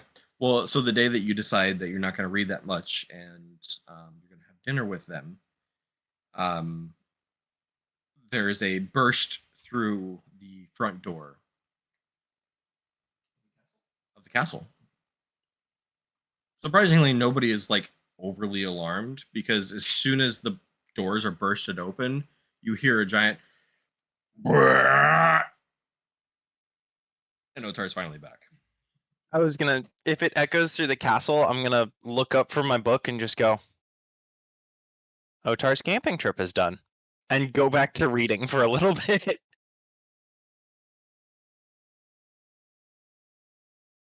He said all that was needed to be said has been said. I'm just imagining everyone wherever they are throughout the castle. There's just this, and that just echoes, and so it cuts to everyone going, huh.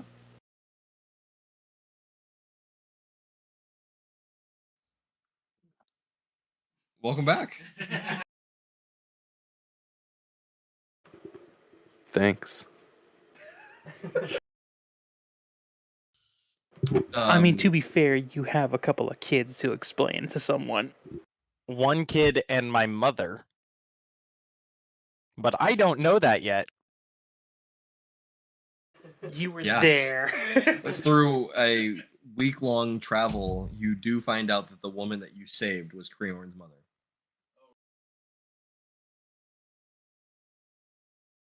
In both departments. He's in character. Give him a second.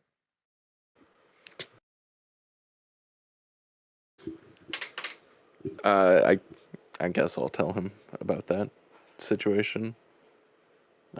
In fact, is everybody kind of in the general area, or Everyone but Dandy can be found. I mean, I'm well- in the castle reading, but I don't know how close that is to the front door. And I know the whole castle is kind of a library, but I'll let DM decide if I'm near the door or not, or if I just heard the burp echo and go, that's got to be Otar. We'll say that you all go to investigate. I'm gonna tell them about what happened and my kind of experience throughout that whole thing. Some of it more vaguely than others.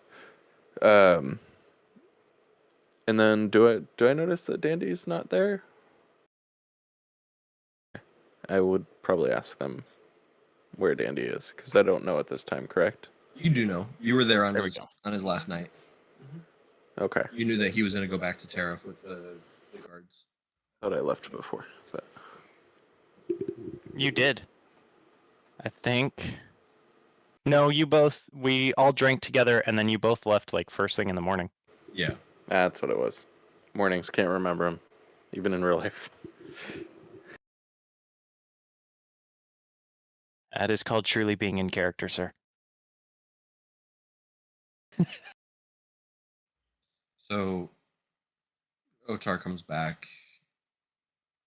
Creorn, you're reunited with your mother, and Orion comes not too far along either. And they meet up with a giant big hug, and they're talking. Attached to your mother's leg, you see the young boy, which It's one that we recognize, you right? do recognize the kid, but he hasn't said a single thing since the night. He's been, other than crying at nights, he hasn't said anything. He's just terrified. Being, I'm trying to find, it was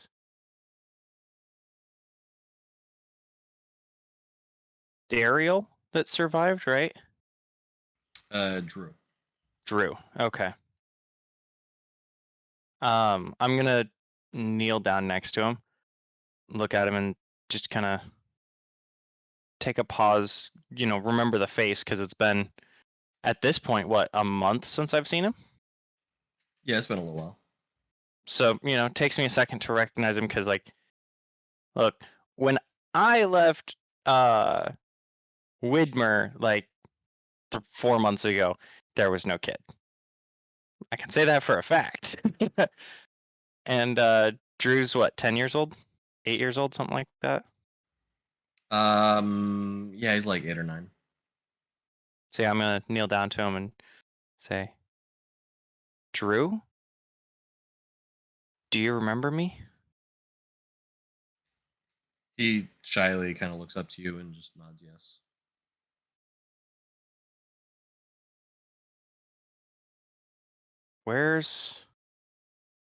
I'll kind of look up at Mom, and she got scratched, right? I think so, yeah. Okay. Kind of look up, see that there's some fresh injuries, and look at Drew, kind of like a questioning eye at her, and just say, "Are you okay, Drew?" He doesn't really make eye contact with you, but he just shrugs.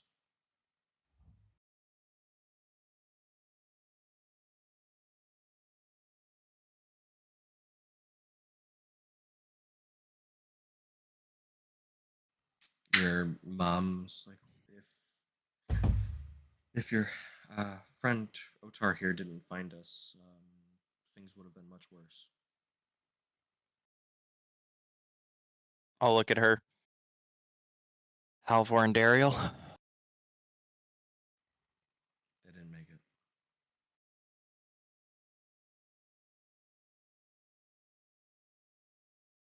I'm gonna look at Drew and kind of tussle his hair a little bit and go,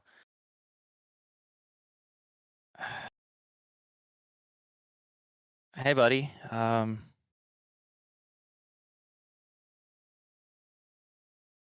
I guess you protected my mom, huh? Your dad trained you pretty good with those daggers." Kind of Creorn's voice catching, just trying to encourage him. Just, you must have been really brave. Thank you for protecting my mom.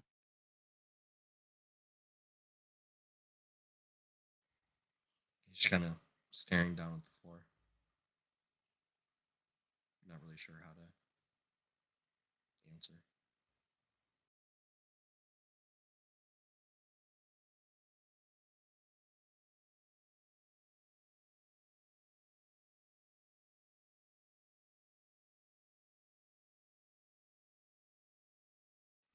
after trying for a little while, Drew doesn't break.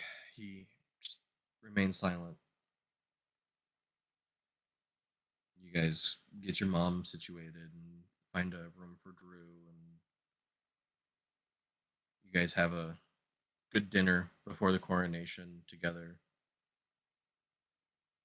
About a week ago, you got a message from someone from the castle who had met you, letting you know that there was a coronation coming soon for Revalor and that you wanted to be there for. And so you guys are meeting up for some food, just catch up, figure out what you guys are going to do next after the Is it- coronation list. Is it just the 4 of us? Yeah. After the meal and as we're doing drinks, I'm gonna kind of look at Revalor and say, I feel like we need to talk about the elephant in the room. Or should I say cat?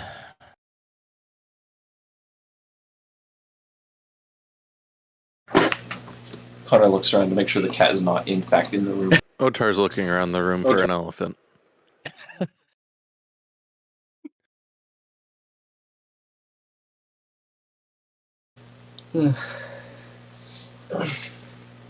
And is it just is it just us four? Table Okay. and some wine bottle that we stole. Steal shit, it's his. Steal shit, it's his. Yeah, it's right. Yeah, after the conversation I had with Connor, I'm not surprised this had to come up eventually. But I did, and I want to clarify, I think I did actually at least tell everyone a little bit about what happened before Dandy parted, essentially. I don't think we actually roleplayed it very well, but I just kind of said, like, hey, you know, like, my cat is bad news, like, you know, my magic comes from a bad place. Yeah, Sorry. I remember while we were you kind of mentioning- drunk, but yeah. Yeah, I remember you mentioning that your magic was like most warlocks, it comes from a not so positive place. But now I'm just gonna be like, so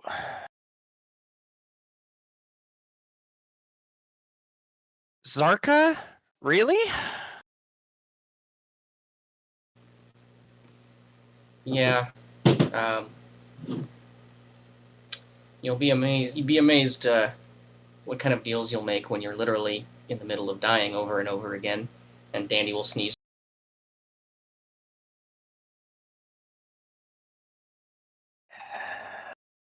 I mean, it's hard to argue with that.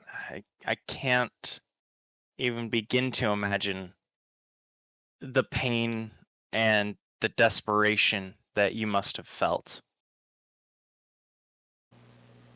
Even better than that is, well, Connor and I have talked a bit, and it seems my fears may have come true.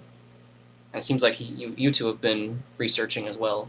You more than him, I suppose, but from what I understand, my greatest fears may have come to pass, and Zarka is going to be a much bigger problem than I had initially.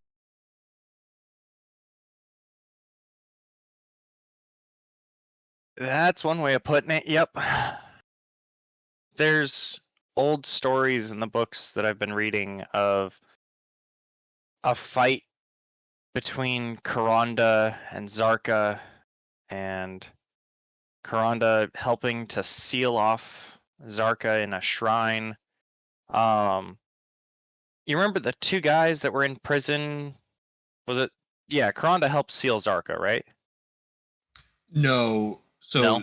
Karonda was given an objective by a person who controlled the quote unquote darkness.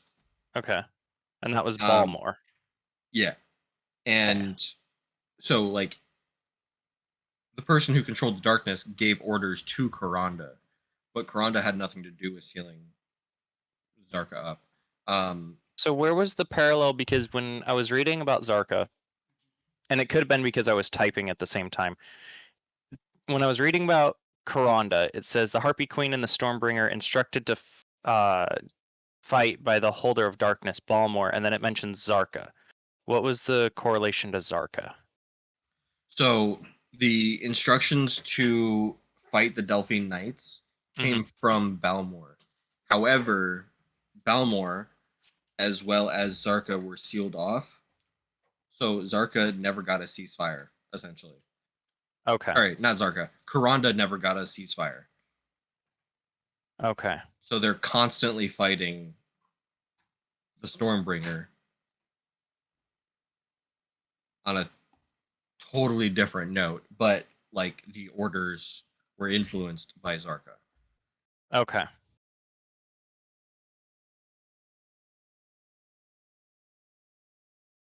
So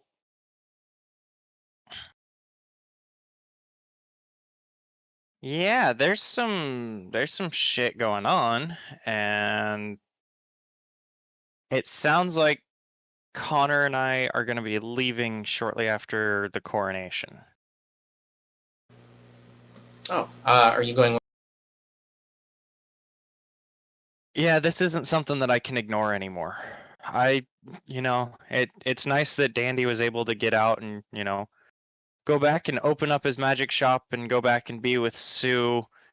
I'm sure he made it safely with your guards. Dandy will. Oh, I think you were in the bathroom, but I just said I heard everything. Oh, you. But yeah, I'm sure he's by now either he's made it or he's almost made it there. But this isn't something that I can just walk away from. I left Widmer to find my dad and stumbled on a much bigger problem. I found him. I'm sure he'll be safe here. I know he would be a great advisor should you choose him. But I can't ignore this problem.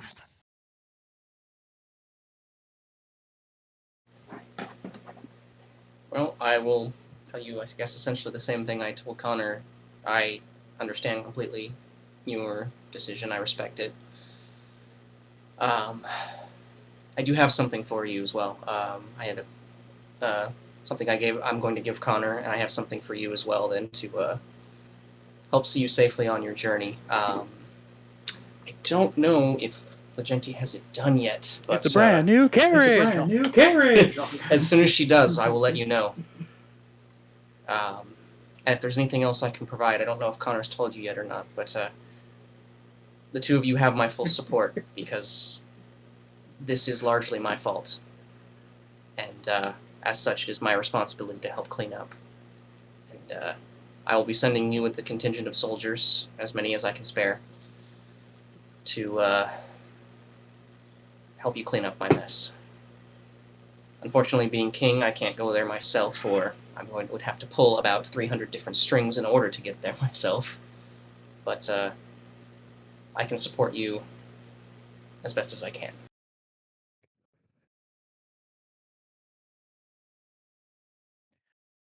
Now the question begs.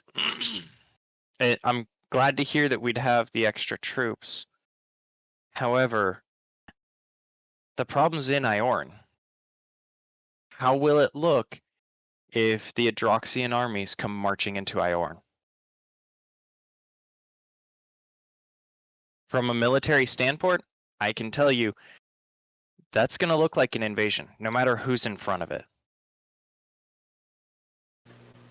Well, first of all, they're not going to be marching in, they're going to be teleporting in, because you'll also have access to my teleportation circles. However, you do bring up a good point that some subtlety will definitely be necessary. A small contingency of troops maybe to go with us. Not armies, but Exactly. enough troops to help out. Would you please stop, because you are embarrassing me. And maybe we go to Iorn Kingdom once things have been protected and settled. Talk to them. I mean, we were going to talk to... Weren't we going to go to the rest of the kingdoms anyway? And Diplomacy is already We're already discussing diplomatic matters, even though we still have yet to fill the diplomacy seat. But are you guys okay over there? No, they're not okay. They can hear the crunkle. I let my crinkling. intrusive thoughts win so bad. What's going on? They're trying to get into some snacks, and they were trying to be really quiet with the bag. Ryan was being so quiet. The way he was being quiet, my intrusive thoughts were all like, I could just crunch this bag real loudly as a joke. But then when I grabbed the bag, my intrusive thoughts won, and I just crumpled that thing as loud as I could. I don't know if the audio picked it up, but 100% it did. They shouldn't let us sit next to each other, so what's happening? Okay. Well, the last time the Bard and the Paladin sat together, you know.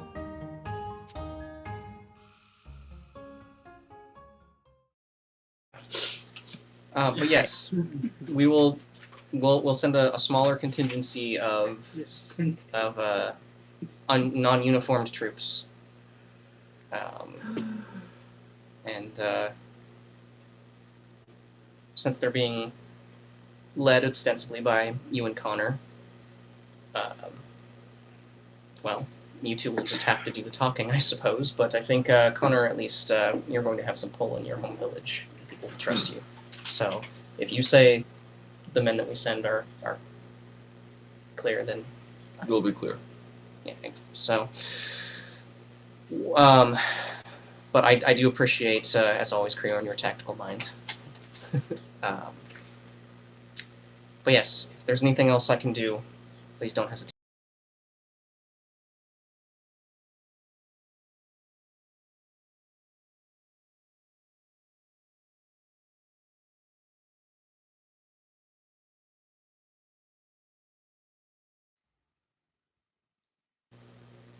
Plainclothes, that was the phrase I was looking for.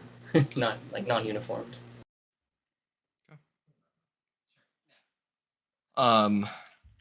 So you guys have some drinks, have some fun for the rest of the evening. Creon, are you gonna look up those last couple names real quick? Yep. What do you got? First one is a 14 for Red Nose.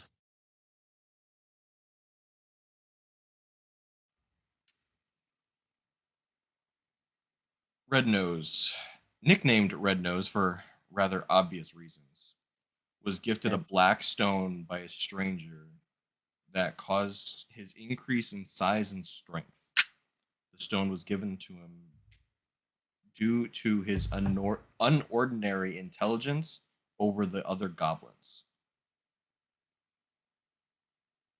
Through further investigation, you find out that the stone was gifted to him from. One second. From Belmorn.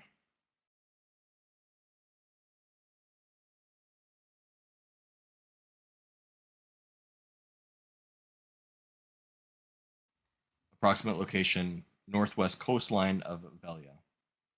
Of where? Velia. Okay. Excuse me.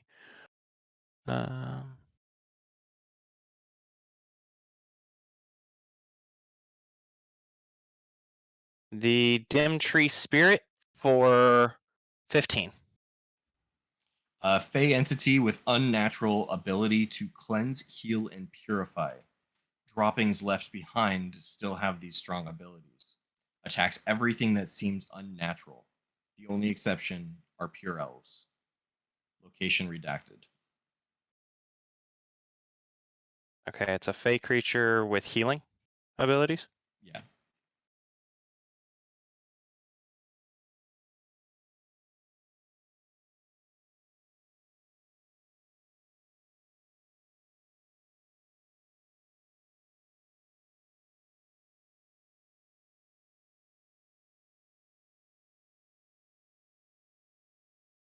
Okay. Um, Mudster for Unknown. You're not able to find anything on him. okay. Good, because that was a horrible roll anyway.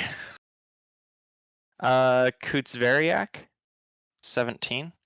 Katsveriak, Katzveriak. ancient king of the Kaveriaks, or Snake People.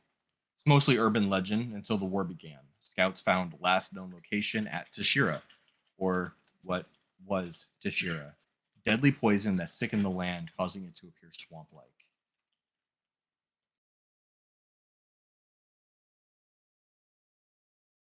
Are you gonna post all of this? Yeah. Okay. Um, But I do want to say it, live. yeah. Jahaku. For what? The roll. Nat 20. Unfortunately, with the Nat 20, there's not a lot on him. It's Dang. very, cut and dry. He is the giant chieftain, extremely violent. Last known location is south of Keplen. Okay.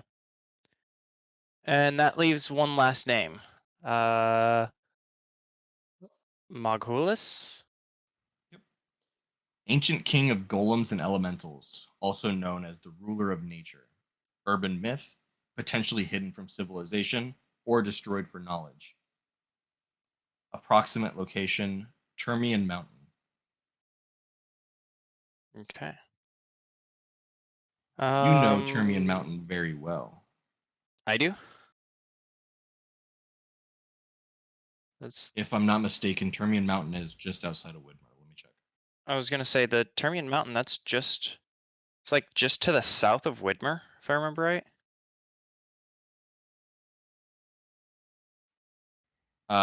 It is west a little bit. West. Okay. That one's gonna kind of.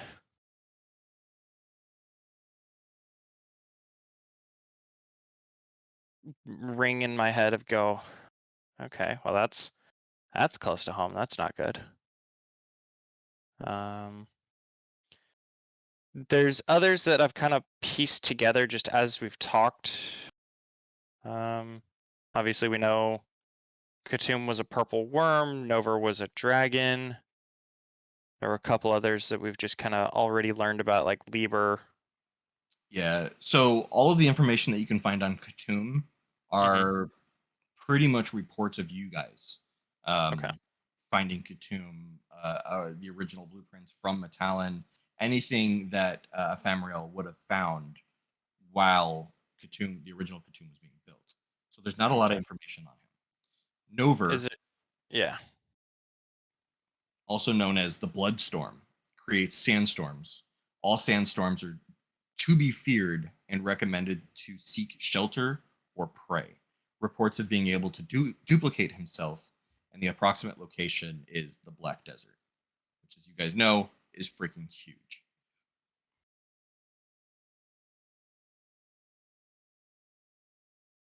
Okay. And I don't think there were any other.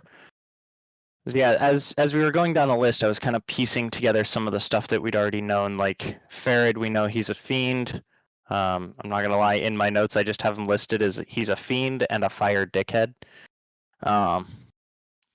Yeah, so you can't find anything on Garmoth. That's no surprise. He's sitting right there.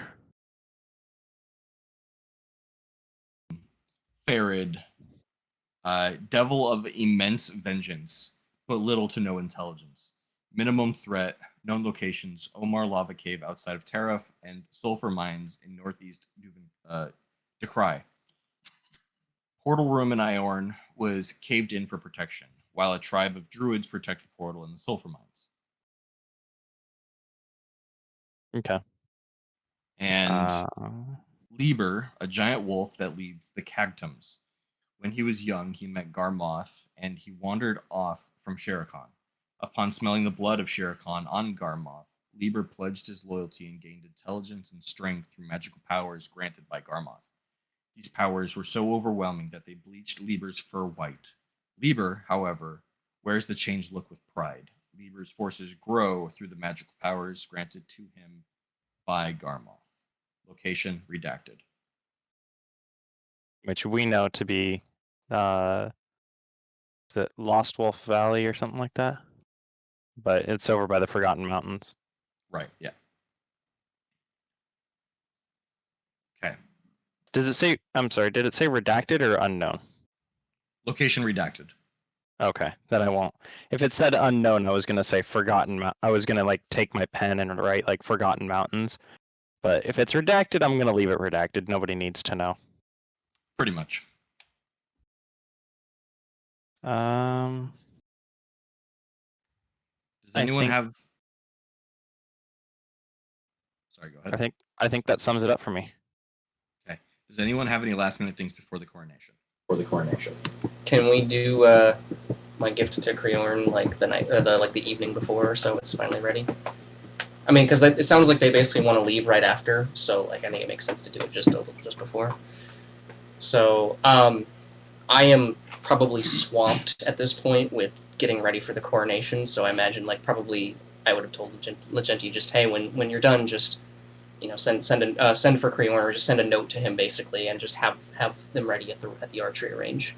And so at some point, the probably like either early afternoon or the evening before, maybe the coronation, Creorn, you just get a note essentially saying like just a very quickly scrawled note, because I'm very busy, but it's just I have some Creorn, I have something waiting for you. It's at the archery range whenever you're ready, and just simply Revalor.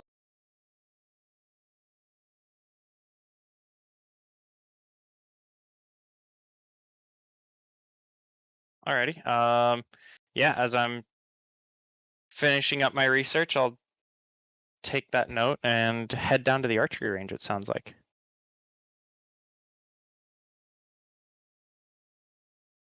You wanted to do it, okay. So you, I guess I'll put the DM hat on for about 5 minutes. You arrive at the archery range, and it's kind of, like I said, late afternoon, early evening, but there are still a lot of people there, just practicing their archery. And you pretty quickly find where you were directed to go, essentially. There's just an archery stall. And you see a bundle of 5 arrows. They are kind of strange-looking arrows. They almost look like they look like you can knock them in either direction. It doesn't look like it actually has a tip on it. It just looks like 2 arrows that were kind of merged into one, with tails at both ends. And they're vaguely blue-colored. And you just see a note that's not in Revalor's handwriting, and it's actually, you wouldn't know this. I guess it is signed by Legenti. It says, "Creorn, here are the arrows requested for you by Revalor." I guess my title still wouldn't be King yet, but she'd say, probably just title it King Revalor, and then just simply Legenti, or I hope you enjoy them, Legenti, and you get 4 plus 1. Essentially, we're calling it 4 plus 1 so you can try them out. So you'll have 4, and then you can have 1 to basically try out at the archery range, so you can find. Okay. I'm gonna pick it up, kind of check it out for a moment. Just, it's not a usual design. I'm gonna fit it in my bowstring. Okay, before I fit it in the bowstring, I'm putting down my my eagle visors, so I can see way further than anybody else. And what's like the furthest target in the shooting range? There are definitely like various levels. There are, because people are practicing with all kinds of different ranged weapons. So you do notice that the stall where yours were are definitely have the furthest targets. Revalor knows how good of a shot you are, and so you're probably like just at the edge of your range, but still well within. Okay.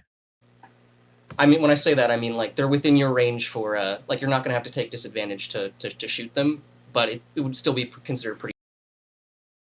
Okay. Well, the furthest range without taking disadvantage is 150 feet.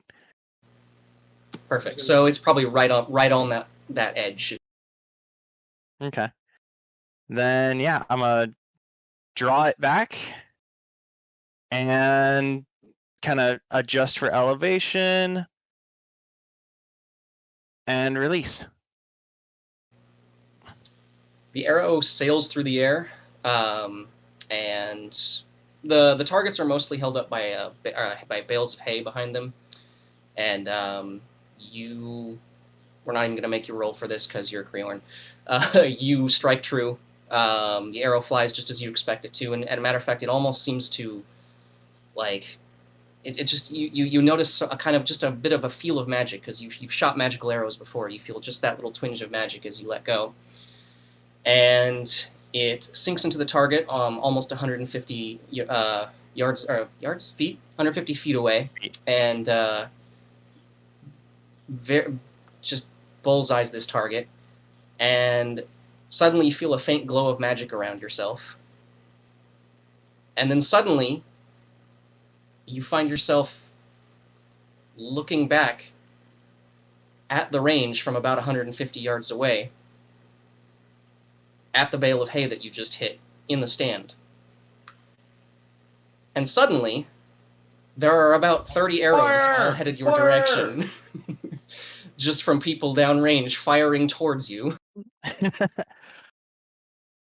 Uh, Whoa, Black Betty, bam a lamb. Whoa. Seeing So is DM gonna roll 30d20? Luckily, most people are aiming towards their targets, but still, there are a mess of arrows just headed in your general direction. It's mostly for comedy, so yes, we're not going to make you roll for damage, I don't think. But, yeah, you suddenly realize that upon hitting your target, you have swapped places with it magically. whoa. And that arrow is broken, so you only have 4. Yeah, that was the +1, so you.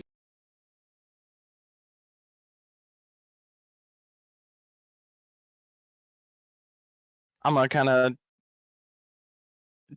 gently take the 4 and put it in my quiver and go, that's gonna take some getting used to. Kind of regain my equilibrium because not quite used to being teleported.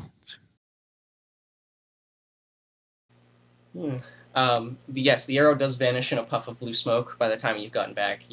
Even though you can clearly see that you did hit the target dead center, the arrow is now gone. But yeah, these are arrows of switching, and it's just something that like DM and I just kind of like noodled back and forth on basically. But typically, you can use it. You can use it against. I think we just had a creature your size or one size larger, or I can't remember what we decided. Or was it your size and or smaller? Your size or smaller. Your size or smaller. Your size or smaller. It's so you can use it either on objects about your size, because obviously the bale of hay, or is that You can't. It has to be something that an arrow is going to actually stick into. So you're not going to be able to put it into a cave wall, Okay. or like a brick building unless you roll a natural 20. But you can shoot it at allies and swap places with them. oh yeah, and nobody takes damage from this arrow on a hit, basically. So yeah, you can switch with allies. When in doubt, switch it out. Precisely. I believe you have another gift for someone. That's true. At some point during the kind of the celebration of the reunification of at least most of us. And fortunately, I suppose I already gave my gift to Dandy. Um,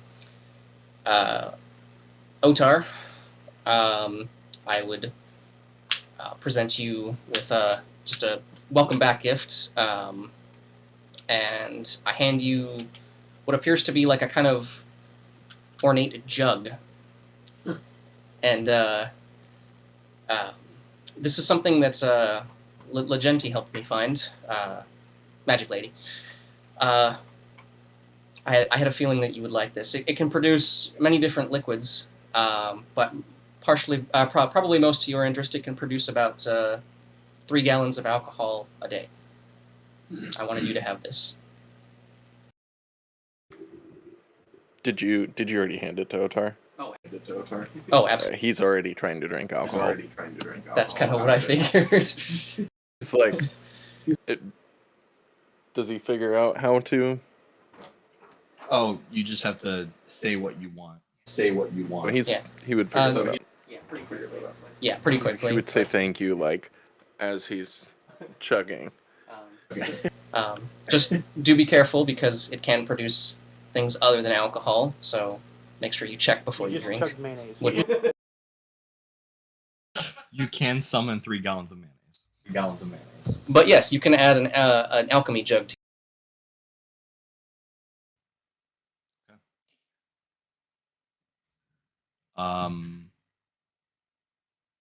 Because I'm not great at planning, this coronation will be sweet and quick. The next morning, party time, you are awoken way too early. Servants have brought you a fresh, very ornate clothing. They've brought you like breakfast in bed. And you eventually make your way out. The party's already began. As soon as you walk in, there's huge amounts of people, and there's people that you didn't even like think to invite. Amora from the Church of the Helm in Duvencrane is there. She was actually already talking with Connor as she brought in a small filing teleportation system for his temple. That way's because at this point you've found 1 or 2 followers that you can have kind of just keep track of things while you're away. And things are going great. You're reunited with your brother, who is like almost every word out of him is like singing. It reminds you of Dandy. It kind of makes you a little sad that you haven't found Dandy yet. But he's just kind of in the back studying and singing, and every once in a while he like goes up to the band and be like, "What if you guys did this?" Tries to like steal the microstone, to like take over the show, but it didn't seem to work. Once time for you to be crowned, there's the tapping of the glass, and we can have your attention. And it's one of the nobles, an elder, and who asks you to step forth after some very troubling and trying times. You've finally come home, and we're happy and excited to see the future that you bring us. She talks for a minute, super ceremonial. She crowns you. As the crown sets on his head, in your mind, Revalor, you hear, "Hey, Revalor, just a heads up. Found Mittalon and the vampires. They're saving the world, and I'm starting peace talks. What are you up to?"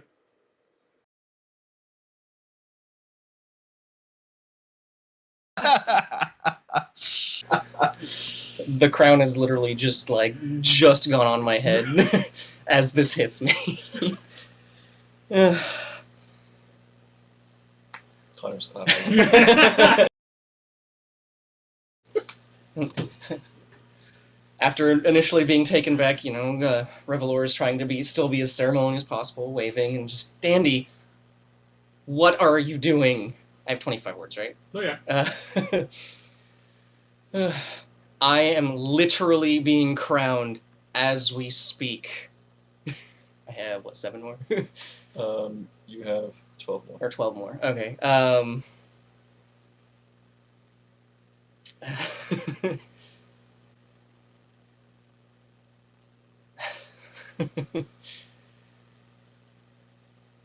You're in peace talks with who? I thought... 5 more words. 5 more? Mittalon was our enemy. You... no, I think I had 1 more, right? Mittalon was our enemy is 4. You, and it's with the implication I'm about to call you a bunch of terrible names, and I...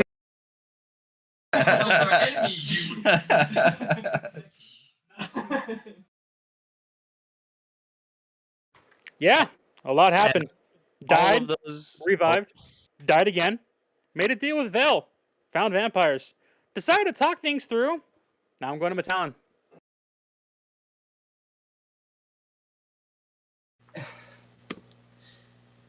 Revalor's doing the best not to just... Oh. Yeah, sorry, it's just Revalor's doing his best I wrote not to just... I wrote out my 25 words. Nice. I had a vague idea of exactly, I want to do that exact thing where I'm going to start getting mad at you, but I don't have enough words to actually swear at you. But yeah, Revelor's doing his best not to do the whole nose pinch Picard face palm of just...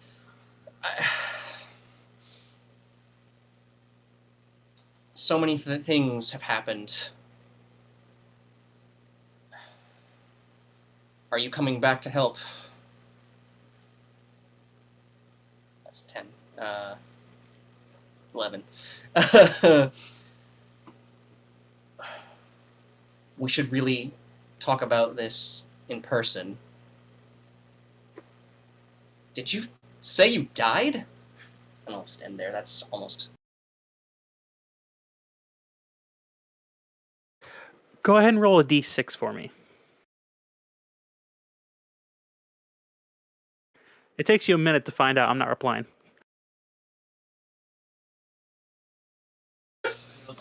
Everyone else is like, hooray, something wrong? And it's just... Revalor just has a bulgy-eyed look on his face. Bulgy-eyed look on his Still, face. slightly bulgy-eyed to anyone who's really paying close attention, but still trying to, oh yes, wave as everyone's clapping, and that crown is on a demon, I think. after realizing that Danny's basically not replying, and either is saving his sending spell for other reasons, or is out of sending spells. Going to just quickly, because there's always a guard around, just make a quick request. It's just to... we should, basically, we're sure Dandy didn't get my my invitation, but I have it on good faith he's out there somewhere. Let's put our resources out there and try to find him. He might need some help. He might need his help. And then, kind of after shaking himself out of it a little bit, and people are kind of still... Applause is dying down a little bit because I've just sort of whispered that to the side, And, everyone, I have one more thing I'd like to take care of while we're all... Or is there something... So before you have the chance, you snap back to reality. Yeah. After dealing with Dandy for a second, you realize people the crowd are still clapping and they're all still looking at you, but the elders you're oh right. And so you quickly whisper that over to the guard, and you said that you would You had picked an advisor? Protector? Yes, that's correct. Oh, I never did ask Connor too. I thought it was just me and Knight. Like, what? I mean, because that's who I'm assuming we're. Yeah. I would kind of. I'd have Connor fairly close. Anyway, and It's like in the front row. exactly, and I'd be like, I would kind of gesture to you, and He's wearing his armor. exactly, and it's like, if my paladin would please step forward. Please stand up. Please stand up. He doesn't know about being called your paladin, but he. My paladin friend, then. How about Yeah, that? That's yeah. kind of what I was trying to say. Is just trying to not call you by a name. Is He'll step forward. and as you get closer, I know I sort of mentioned it earlier, but how would you like to be known to everyone? Would you like your name to remain Connor, or would you like to return to? And this is being said, just basically just loud enough for him and maybe like the very few people close enough to hear.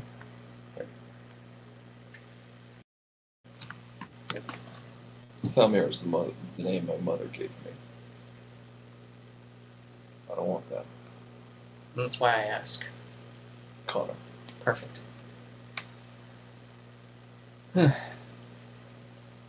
Everyone, I have chosen as one of my first acts as the new king, one of my first official acts. I have chosen a protector and an advisor to be knighted. This man, this elf, Connor, would you please kneel?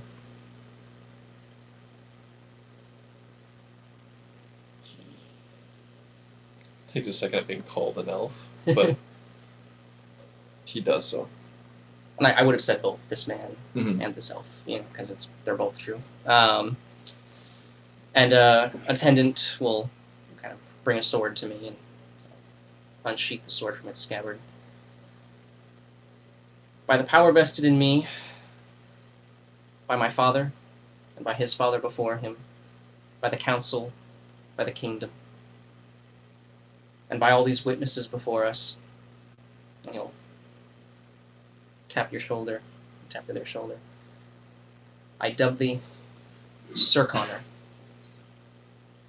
protector of the realm,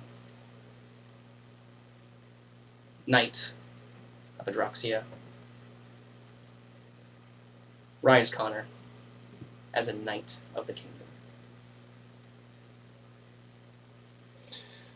He stands up And turns around. as you face the crowd, Revalor will look at everyone and say, "Let it be recognized that Connor is the first knight in a new wave of our kingdom. A path forward that will bridge together the elves and the humans. Gone is the era of petty squabbles and fighting with one another.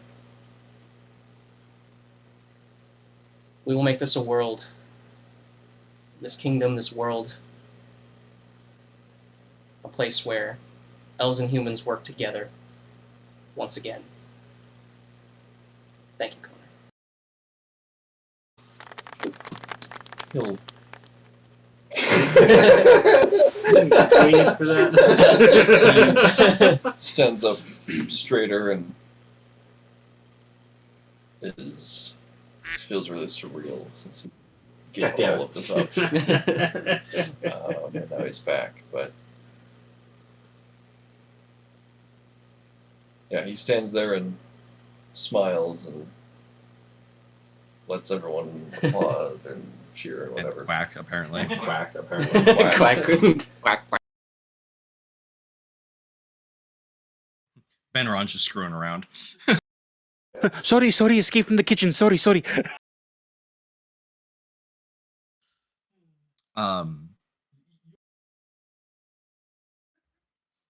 after the super formality is over and it's back to party time, there's dancing and drinks and stuff like that. You're going around having to meet all these people.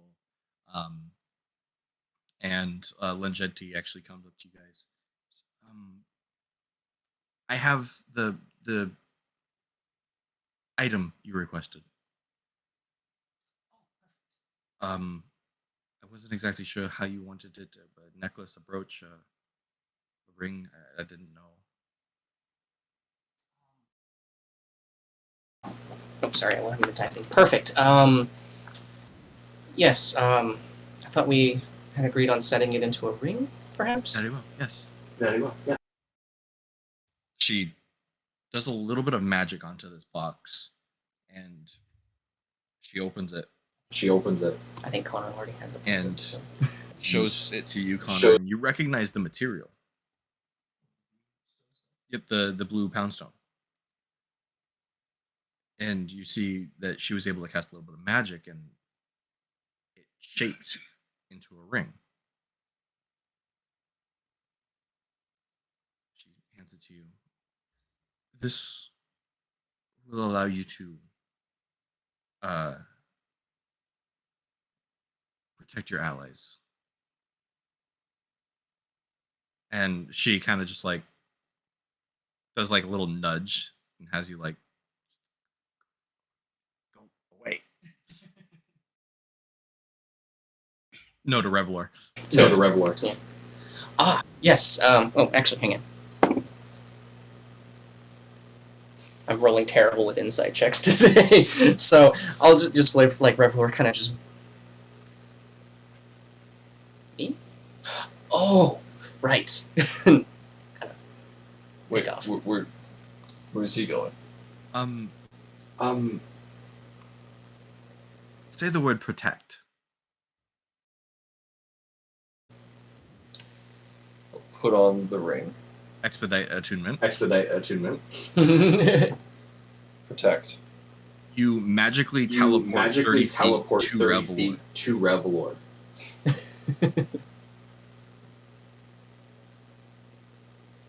That's pretty neat. Does it only work to you?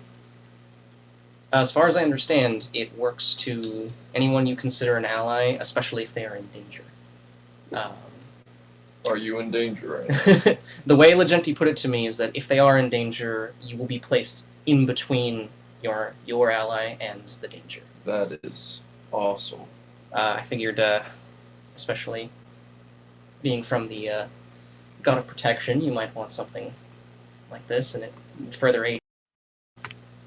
What's the range? How close do I need to be? She It's comes back. She comes back. The code word can be changed. As I imagine you probably say that word quite often with your god and all. But the range is 30 feet, and like you said, it puts you in harm's way. Now, from testing, we found that if the attack exceeds your strength, that people might still get hit beyond you, but nowhere near as severely. In D&D terms, you can teleport 30 feet to any ally of your choice. You are put in between the ally and the attacker. If it is within melee range, both the ally and attacker have to make a strength saving throw or be shoved. Not prone or anything like that, but just shoved to make room. And if the attack exceeds your armor class, the damage is halved between you and the ally. Glad I have 22 AC. And I still need to write it up, but I need to add something in there for like spells that take checks. Because like then it gets all kind of weird because like Like if he got hit with a fireball and I protect with that. right like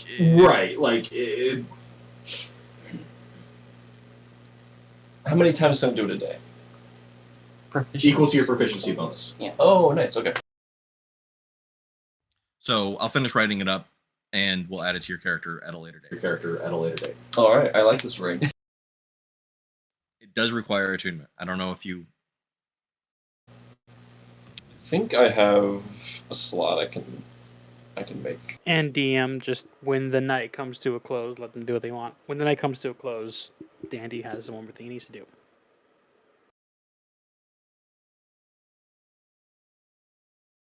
Before you get to Mittalon's?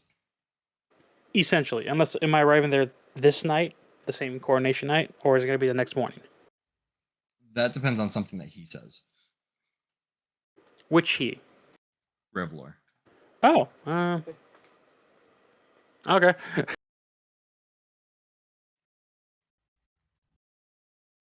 What do you say that makes my destination travel faster? What? Your whole family is there. Shazam! All of the jewelry for the safe Right. is there. Do you request it? Yeah. Would just briefly, like I would kind of after getting all the pleasantries out of the way, and because I especially some like my sister and my other brother, I still probably haven't seen very much of, and all that I will at some point bring that up of just hey, Father gave us these 4 kind of charms.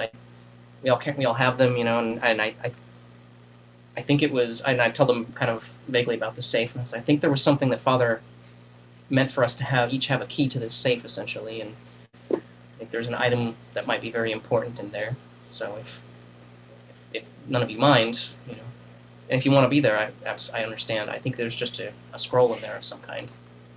But um, it may become useful. Galen, did Legenti say it was safe? She seemed to think it was. Trying to open it without the locks doesn't seem very safe, or without the keys rather, doesn't seem very safe. But the item inside seems to just be some sort of teleportation scroll. We don't know where to. I guess we won't be able to find out until getting into the safe. But I think this is something that Father meant for us to all agree on, to kind of break up the pieces of the lock to make sure that it was only used in dire circumstances, and it with what's been revealed to us lately, I think this at least one. Galen was like, well, suppose I'm fine with it. Dranner's like, as long as I get this ring back, because bling this expensive, it's hard to come by. Understood. And Cithriel goes, all right, fine. She pulls a scimitar off of her back, and on the cross guard, she kind of uses a small dagger and picks the rock off, and it comes off as a ring that she had molded into her scimitar, and hands it over to you. If any of you would like to be present for opening this safe, I'm not leaving that ring. alone. Says Dranner. Like I said, I have, as he kind of interrupts me, I sort of look at him and it's a little bit of a side eye to your brother. Like, I would have no objections to you being there. And we'll head to the. You guys get there, and you each put the stone in. You watch as the one side heats up, the other side cools down. Things just start moving all weird like, and the door creaks open just a little bit. Okay. So I'll open the safe, and can I like either identify or detect magic, whichever you think is the more. You've done this magic before. Only once before, though. It's a teleportation scroll, just like Legenti had mentioned. A small note falls out of the scroll, though, and it says, if you ever need an ally, Mittalon will always protect you.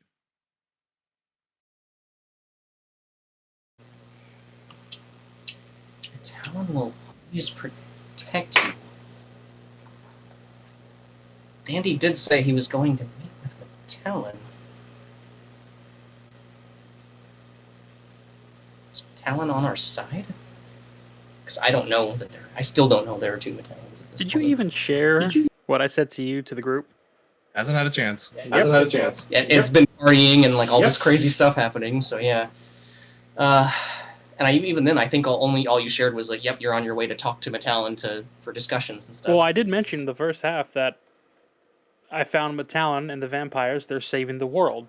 Was one of the comments I made in the first segment. Oh, sorry, I didn't. I'm sorry, I heard that wrong. They're saving the world. Okay, so yeah, Dandy did say that Mittalon was our ally as well, and that coming from him and from. Well, I guess I don't know who this note's from. Does it look like it's my father's writing? Okay, it looks like my father's writing. So.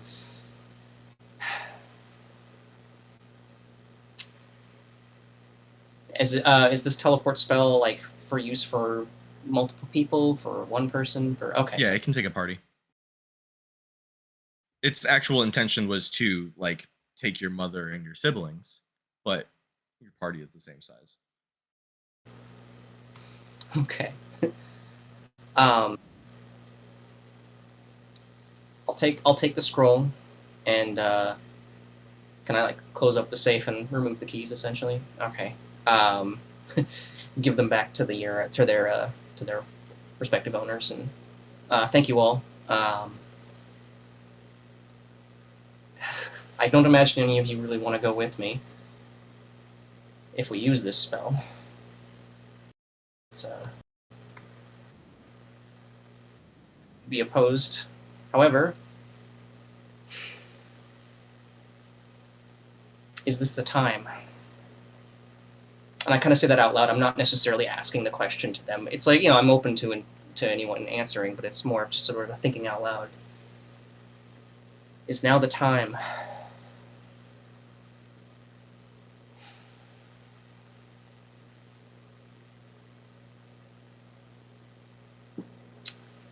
I'm gonna go talk to Connor and Creon really quickly before because I imagine pretty quickly after the coronation they're getting ready to leave. Galen, I understand the risk of everything that's happening right now. You are king. I will be your regent if you need me to. I hate to put the burden back on you, brother, after I've just taken the crown, but We have the plan. We have the plan. and there are some things that the Revalor family, or the Zirquin family. There are some things that the Zirquin family has to do ourselves. Someone else might get it wrong.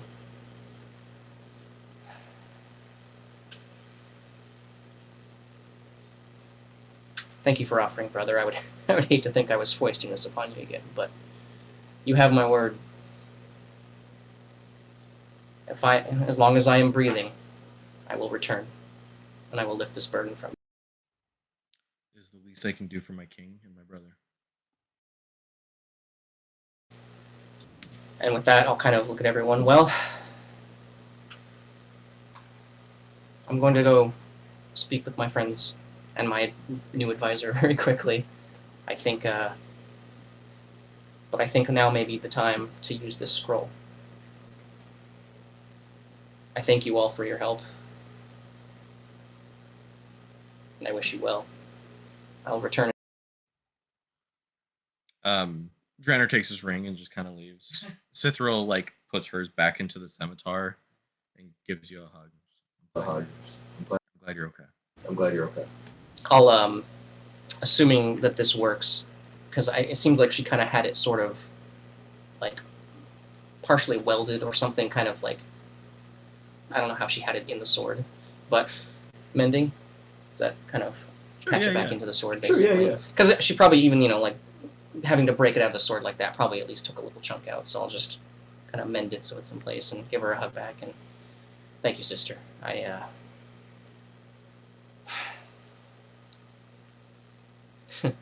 It is good to be back.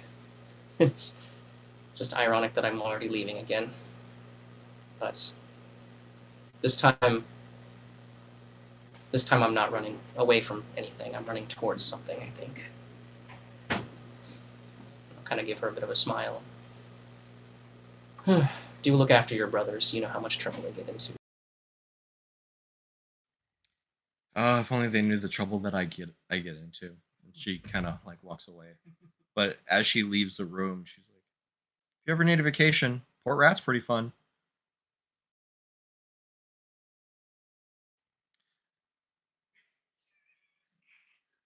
So you go to find the rest of your party. Most of our Otar's face is full of cake. Dandy. Yeah.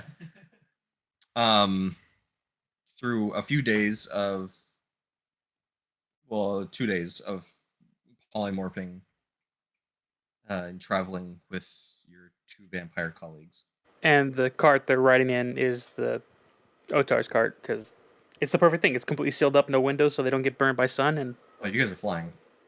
oh, I was gonna try and bring the cart. Carts can fly. He's not a big enough bird. The cart's in tariff. Fine. You guys arrive. You see Kusha off into the distance, and you see the castle that you guys have seen once before. The large. Now that you've studied, Am I the bird? you're one of them. Oh, so they have their own ride. I'm not carrying one of them. No, Good. they can all cost them. polymorph. I'd charge. So if I see the castle in sight, that means we get there before sundown.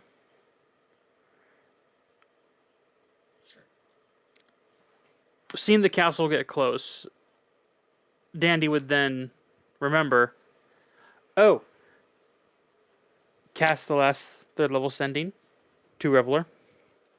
Oh yeah, look out for Mittalon Jr. He's evil and responsible for the evil vampire mess. Congrats with the crown, by the way. Dope.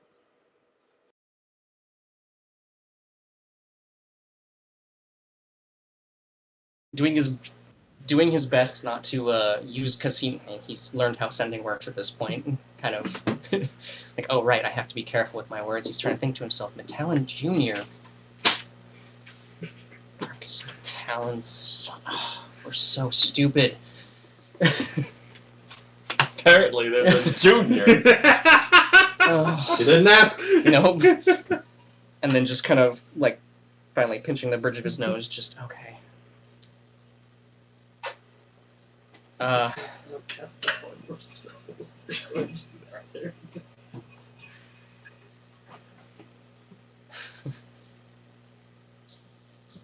Glad to hear you're negotiating.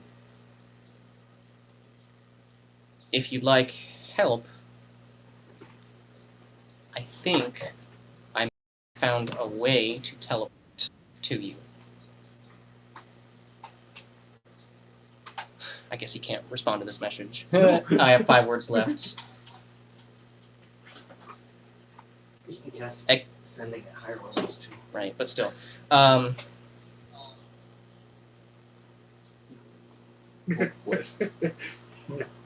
That's for witnesses. Expect us shortly. It's happening. Talk's happening. That's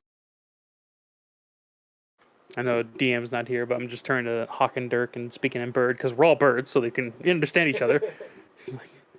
My friends are nice. You should probably let Mittalon know they're going to try and teleport to them. But we'll wait for it. We'll wait for it. kind of why I was telling you that, because I was like, well, geez, I mean, if you're already there from what you told me, or you're already almost there, it might be good to have that knowledge that we might try to show up, some of us. I gotta wait for the DM, because I'm talking to Hawk and Dirk and Aaron, so... If we teleport and Hawkendirk is there, Oh, shit. Connor's gonna start swinging. Dandy's gonna try and stop you. What the hell?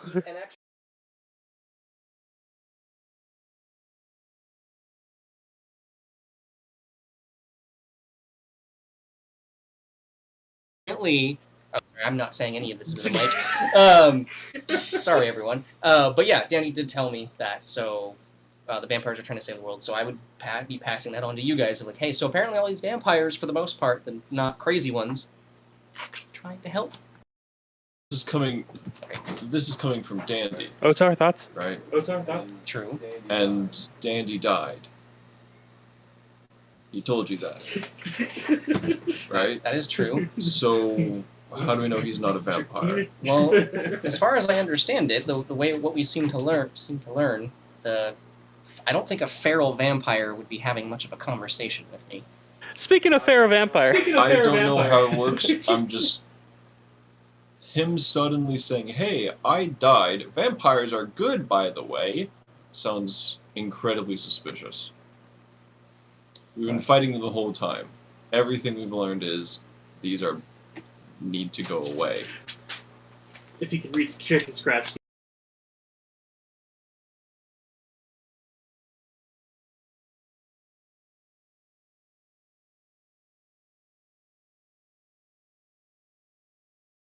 No vampires. So tuck things through.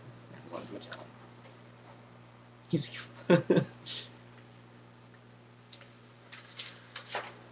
Congrats, mark the crown by the way. Dope. We can teleport there, but I might do a little of my own investigating to see if everything's okay.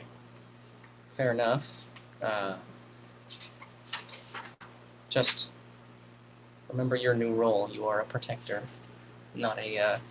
If we teleport into the midst of vampires, I will protect the way I have the past few weeks, past few months. Just try not to swing first. after receiving the return sending from Revalor of him saying we have a teleportation to get to where I'm at, me, Hawk and Dirk, and Aaron are all birds, correct? Yeah, I look to Hawk and Dirk, and we're speaking birds, so we still understand each other. I go to him, like, I guess they're going to be coming here for the talks. It's going to be interesting. I wonder what they're going to do about that rabid vampire.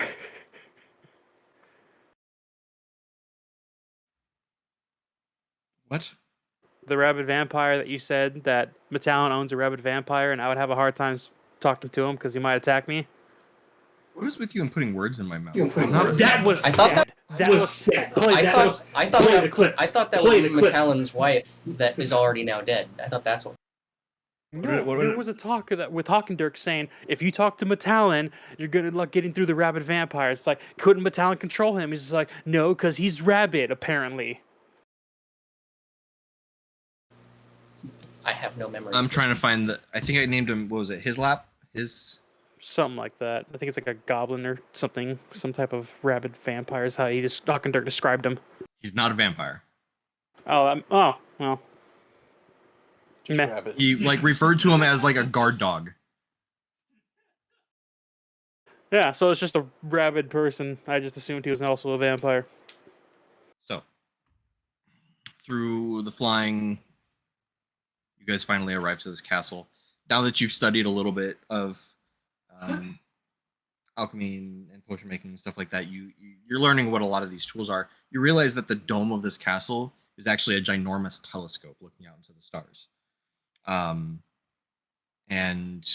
you guys fly to the base of the castle, and you try to fly up towards the front door, and Hawk and Dirk just pushes you back.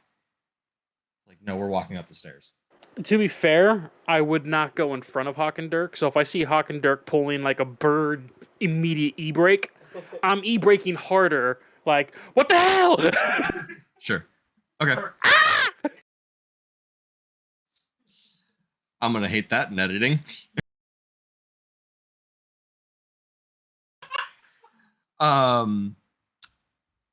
Okay, so yeah, you follow him down. He goes all the way down to the bottom of the castle.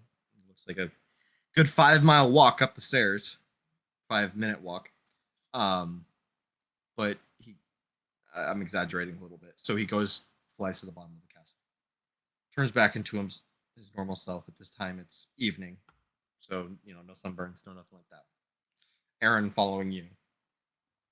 Three of you guys turn back into yourselves, and you're looking up this stone stairwell that every 30 feet has a large stone gargoyle looking statue. What's interesting is you see in as you're making your way up, every one of these statues have a single gem in one of its eyes. Doesn't one or the other. And as you start making your way up, you start hearing and you turn around to look to see what the noise is. It doesn't move, but you notice that the head's turned. So Hawkendirk, What? is that your birth name? Or did you just name yourself that after a while? That's my birth name. What's your last name? Is it Dirk? Yes. So your first name's Hawken. Yes. Okay, so I'm just gonna call you Hawken for now on instead of calling you by the full name. I think that's like a little authoritarian, and to be completely honest, you could probably snap me in half. You're right. So continue to call me Hawkenberg. That's fair.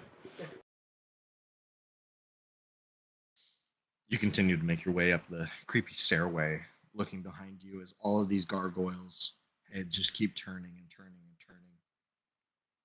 As you walk up, feel the hair in the back of your neck rise. And To be fair, due to recent events, I hear the gargoyle's next turn, and I do sense that they are looking. Oddly disassociated, I just keep walking forward. Not bothering looking back. No point, really. you guys finally arrive to the top of the stairs, and Hawken Dirk pulls out a set of keys, unlocks the door, and lets you guys inside. Take my shield, draw my sword. So where's the rabbit dog? I'm just like on the fence, like just awkwardly, like getting ready to like parry. I'm expecting something to just like leap forward from the shadows. I don't know. You'll hear him coming before you see him. Cool. And he's a vampire, No. so he can bleed. There's like a sense of jokiness to the voice that I'm giving, but at the same time, my sword's still up. It kind of doesn't stop. You get into the main foyer from these large double doors, and you see right dead set in front of you, there's a pair of staircases that go up to some hallway that's up at the top. And right there in the main, straight ahead from the door, you see a very large painting, like 12-foot by 12-foot painting of the original council, all standing at arms next to each other. You see Mittalon in the center. You see someone that looks like ephemeral. You would presume it looks like Revalor. You've met Orion, so okay, that's Orion. That's a pretty hot elven chick. Must be Ethel. That one looks like Dumb Otar. bitch. And Connor. That guy's pretty good looking. Hey, is that one Glavendor? You realize you're looking at almost a picture of yourself. Guess that automaton wasn't wrong? I see the resemblance.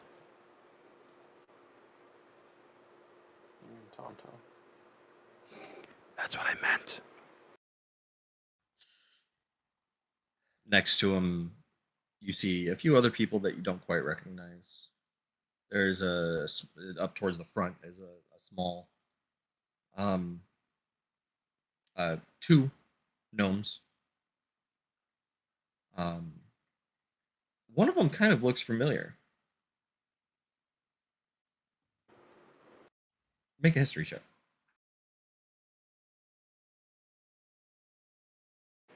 My least favorite subject. 10.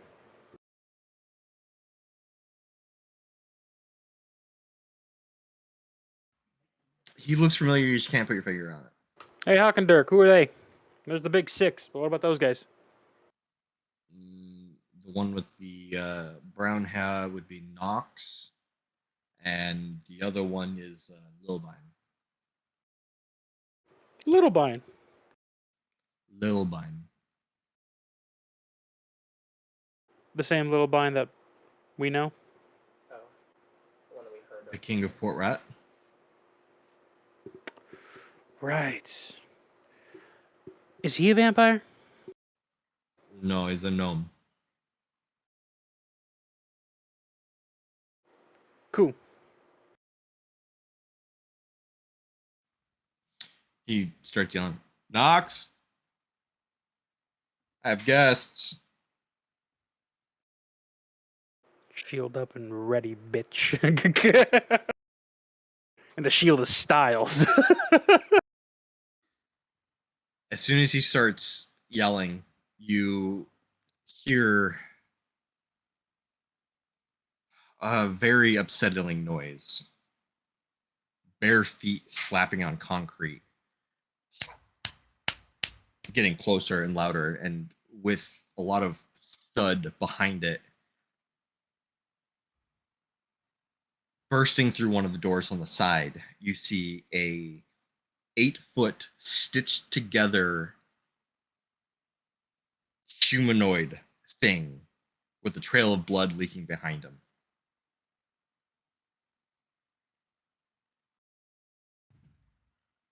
And then just as quickly you hear from the top left, the opposite side, halt!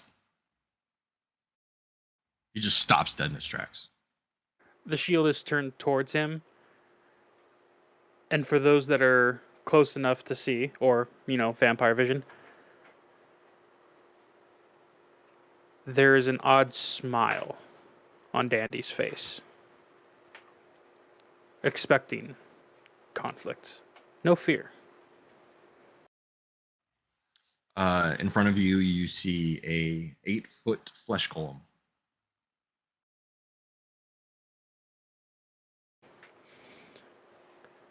That's a big one. Seen bigger. We can make you into bigger. As fun as that'll be, I think I've been teared enough apart. Enough.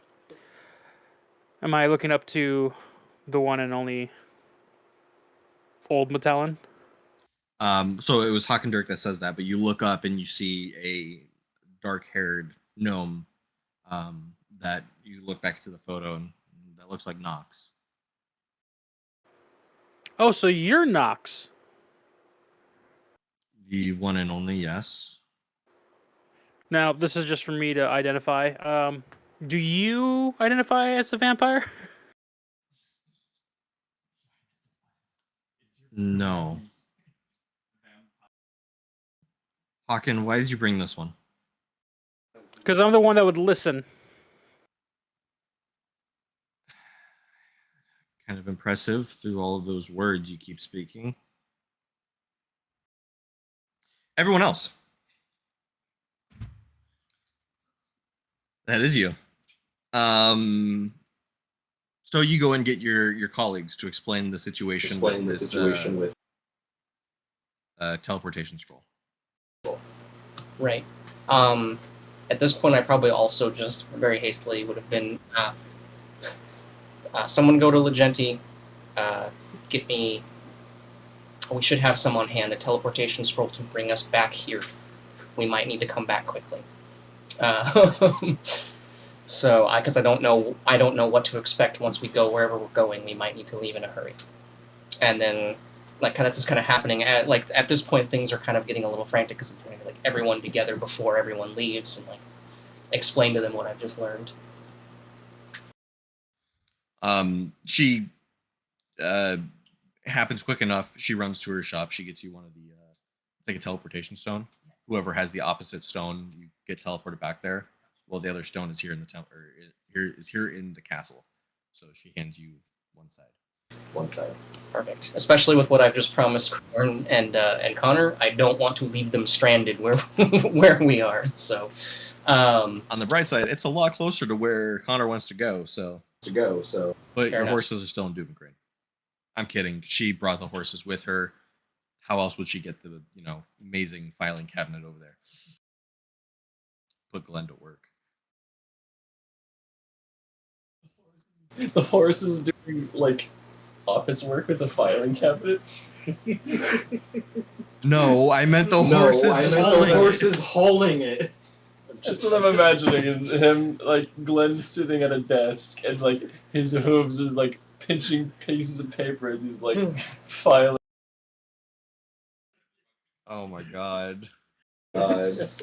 so I'm gonna assume Creorn and Connor were probably planning on leaving early in the morning, that like after the coronation, because at this point we've kind of already gone into the evening. Connor's chill with going at the hour after the coronation. Fair enough. But okay. Well, but basically what would have happened is probably you would have been sent for because Revalor is just suddenly going like, "Yep, Connor, Creorn, Otar, get them, get them all together." Does another polishing, does another sharpen. He's getting ready to go. And some of you might still be, like basically getting ready to go. But yeah, I'm gonna say that like guards would probably approach you, summoning you to kind of just a small meeting, like a close by meeting room, essentially. Everyone, so forgive me. Dandy just contacted me. Where do I even start? I was able to open the safe in my room. I don't remember how many of you are told about that. There's a safe in my room, had a magical item inside. It appears to be a teleportation spell. Best I can... a note was in there saying that if we need an ally, Mittalon will always be there to help us. Combine that with the knowledge that I've just received from Dandy. The reason why we were so confused about Mittalon, there's a Marcus Mittalon Jr. That is the one that we ran into. Oh. The younger Mittalon is the one who is causing much of the trouble. The older Mittalon, I think, this is what I can assume, I think this is the ally that my father meant for us to have. That is the only logical explanation I can come up with. Why didn't, Ethel say anything about this? She might not have known. This seems to have been in a safe, kept secret for a reason. That's the only thing I can think of. But, that doesn't matter. What matters is I'm currently requesting a means of teleporting back so I can still get you guys on your journey. I just want to know if any of the three of you want to come with me, because it sounds like Dandy is already seeking out Mittalon. He may be there already, I don't know, but it sounds like he's already in talks, trying to talk to Mittalon and gain us an ally. As much as I need to go help people, I will not let you go meet Mittalon and whatever Dandy has gotten himself into alone. That guy was supposed to go with his girl, and he got mixed up with the vampires. Cool. Creorn, what say you? Are you coming?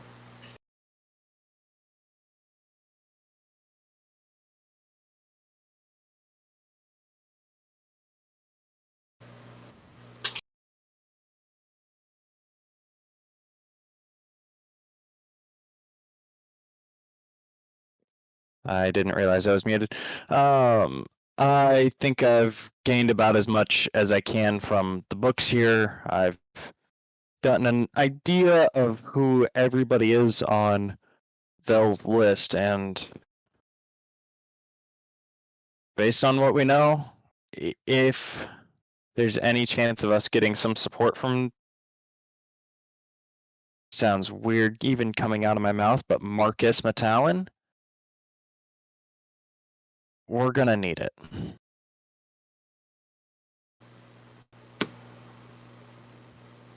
Otar, you want to see Dandy again? Sure, why not? But, you know, did you lift on that? I'm a werewolf. I'm supposed to fight vampires, so You gotta show Dandy the new first. yeah. I'll look at everybody. Through his whole Well- speech, through his cake all over his face. Yep. That was last night. You still haven't cleaned up? It was 10 minutes ago. It was 10 minutes It's ago. like it was just a bit Oh, we ago. did do this right after. We're not- Yeah, this is I'm like also right imagining like a excessively large glass of milk, or maybe my The jug. is that an option? Is milk an option? It is now. Okay. Fantastic. Non-alcoholic thing we've seen Otar drink. Can it be chocolate milk? Well then, one more adventure before we part ways. Yeah. You have my shield. And my bow. Just because our I'm- just Just because our because channel is a just joke because our doesn't channel mean is we a have to joke make doesn't mean jokes. we have to make jokes. Let's agree to disagree and move on. It doesn't say milk, but It does now. it says mayonnaise, which is 1/10 of milk. Egg? No, it's just oil and egg. You can egg get you can get milk in there, okay? You can now. The Japanese mayonnaise. DM Fiat. You can have. You have his shield. But anyway, He's got an axe. I'd say we're ready. And your brothers. We're gonna and then so I assume I'm gonna get that transportation stone, and as soon as that happens, basically on our way. Join hands, cast the teleportation spell, and Is Renta coming? that's a very Oh good yeah, question. we're gonna bring the dragon girlfriend. I'm sure you would have, Kriorn, I'm sure you would have brought that up, but I don't know. I guess I'll look at you. I don't know. She's your girl. Are we bringing? She's not coming. I'm assuming she's at the coronation. Yes. Okay. Yeah. Connor's And I probably would have walked over with her. Hey, Just hey, you know what? This spell scroll only fits 4 people. It's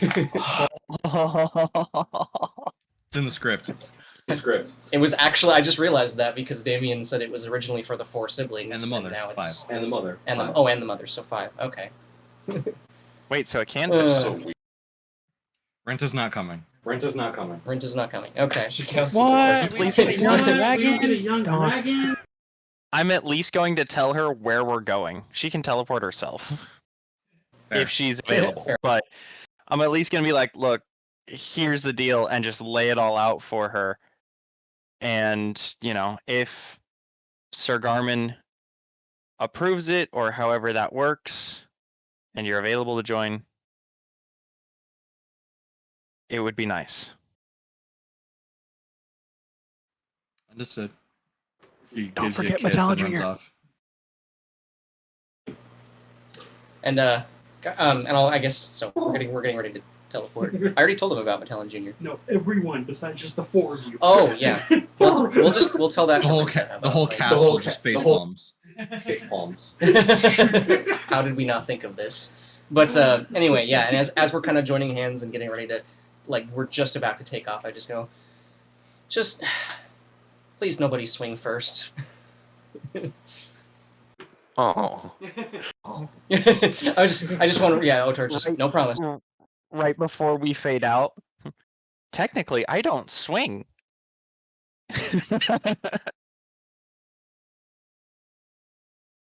In the castle, just to look at the guys.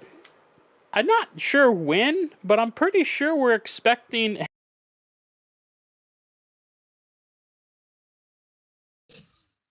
So you guys all hold hands, sing Kumbaya, and teleport away. You guys have done this before. The uncomfortable stretching, pulling, and pushing of teleporting. As you guys land, everyone with dark vision's already there. I was gonna say those of you with dark vision, but the secret's out. You're all elves. So as you guys land, you notice that as seconds go by, all four of you show up. The tiny caged room that you arrive in just kind of like and like kind of rests a little bit lower. You've been in one of these before. Is this one of This those, is one of those elevator cages. This is one of those elevator cages. And the door is locked. You hear the swooshing of a teleportation, and you watch as the flesh golem perks up, turns around, and starts running. I wonder what he's after.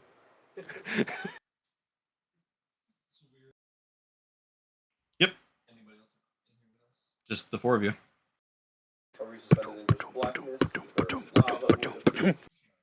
You can't see. It's just like an elevator shaft. You can't see what's around you, other than like the walls. Yeah. Yeah, like you do see in front of you that there is some form of like castle room, but it's dim light in here.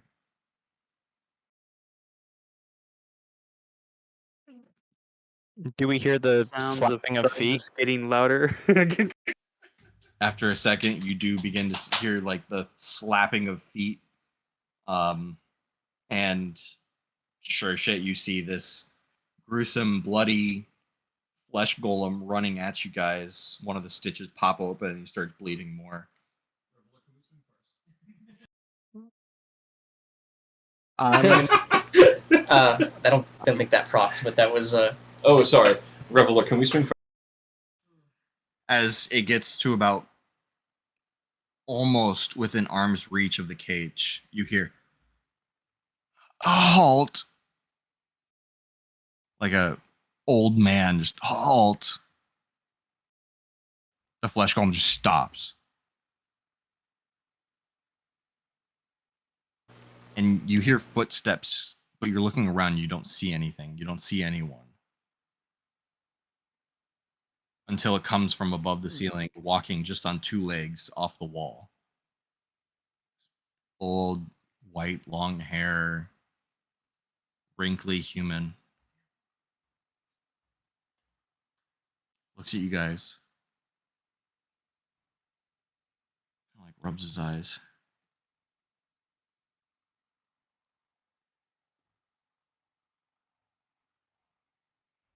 Is this a joke? Who are you? no, I'll perk up. Ephemeral told me that if we needed an ally, Marcus Mittalon would always be there for us. I'm his son, Revalor. These are my companions.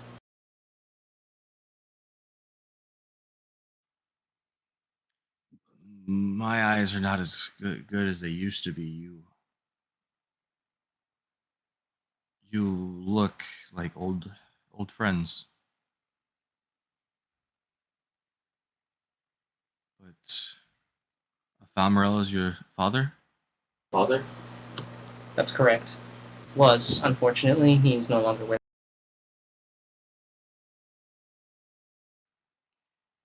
I'm sorry.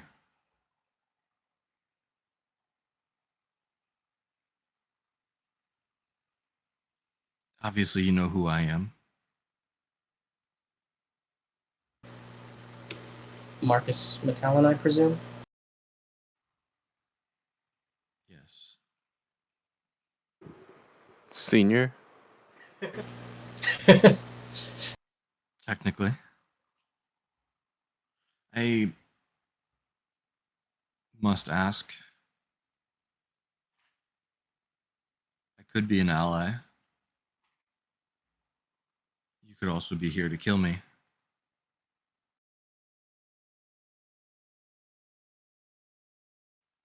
What do you need an ally from?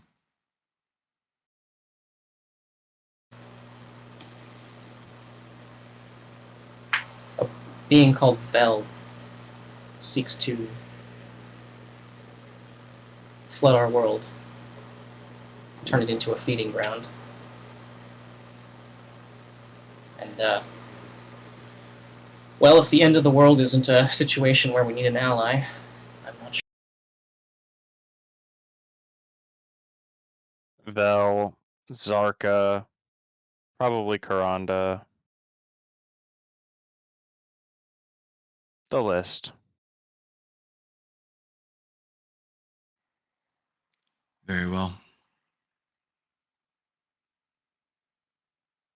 Hizlak, get back on the table.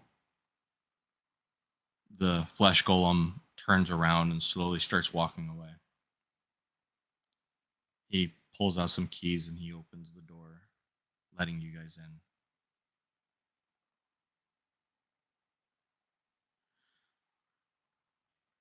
Do you happen to know an orange-haired human that talks a lot?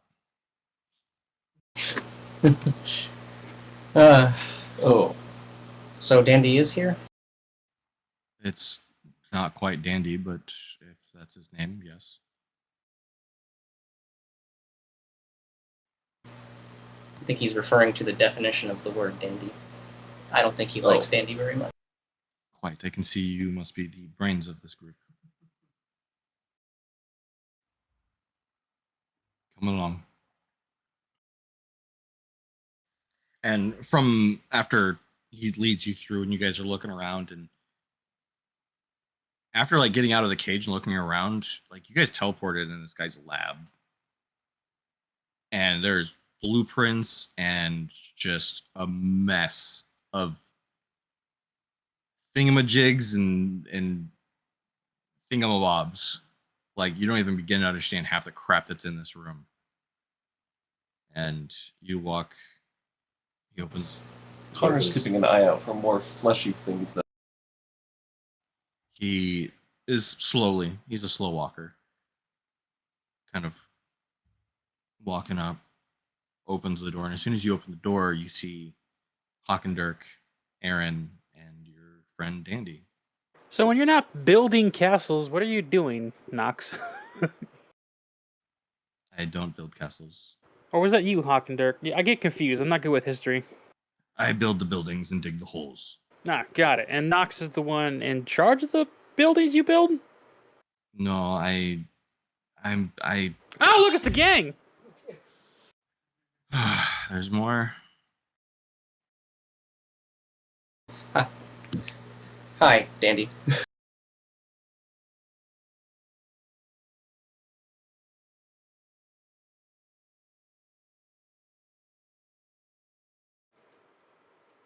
If anyone wants to make an inside check on Dandy, I feel free.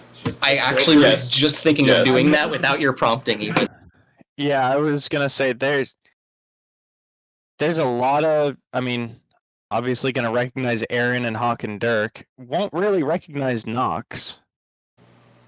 I got So 18. 7. I got a 15. I look fine. 26. 26. Dandy, can you open your mouth, please? Like, and keep it open. Oh yeah, I know, right? Oh yeah, I know, right? Now hi. Do I see any fangs? Yeah. Okay. Yep, not a vampire. Vampire. Detect good and evil. It's Dandy, so it's gonna come back evil.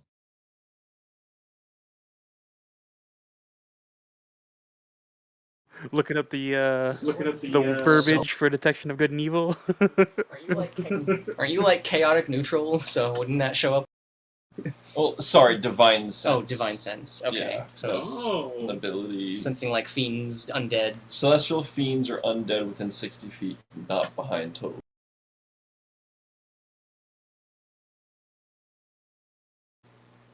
And another location, so I would know if he's a fiend or undead. And vampires are counted.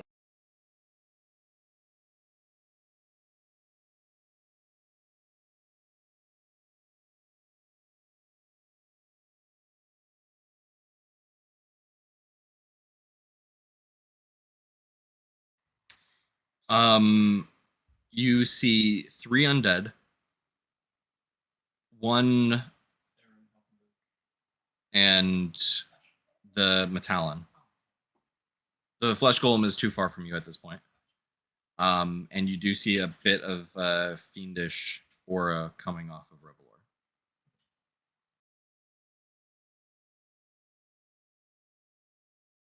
Anything off of the pink shell that's still on my body? Nope.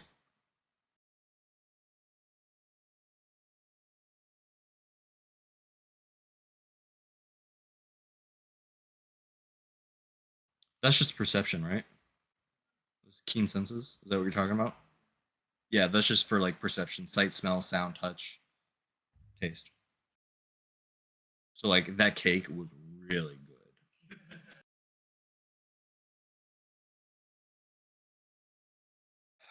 Well, glad you all can make it. It's been great. I got to see Sue for a day. That was nice. And then all this happened. Yeah, I thought you were going to go be with Sue. I and was. That was the plan. we were done.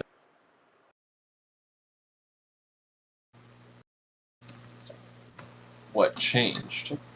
A lot changed. Sorry. A lot. There's a lot that changed. How'd you meet the vampires? I ran Daddy? into them. Found out that Aaron was in the mansion. Asked some questions. Found out he was a vampire. Charmed him so he wouldn't kill me right away so I can get some information. Hawk and Dirk was there. We talked some more. Found out that they weren't evil. They were just trying to do their best with what they have. Sorry about the operation again. In our research of vampires, do we know about their charming abilities? Is there any way I can sense or tell if he's charmed at all right now? Well, an insight. Do you have detect magic? I have the spell. Let me see if I have it prepared. I don't think I have it prepared. Someone It is a ritual, but doesn't someone have that'll counter take- charm? Doesn't someone have counter charm? I do. I do. That's He the does. bar. Bard has counter charm. You don't think he's charmed?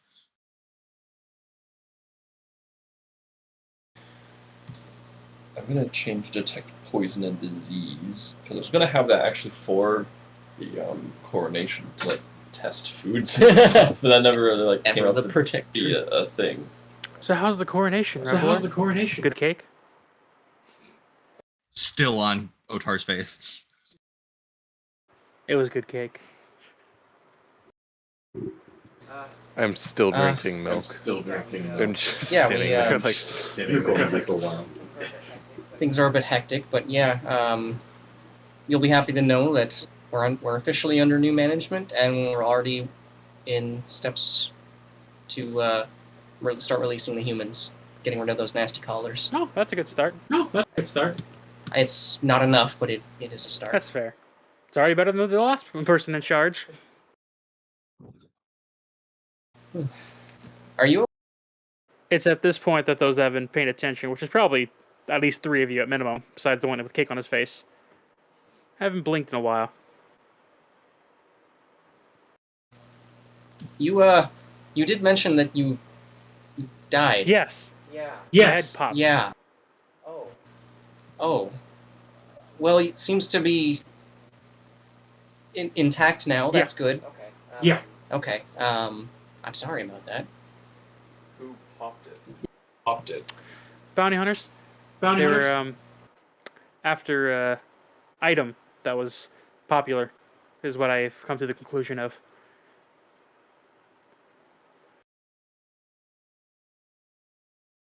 They killed the soldiers. They're dead.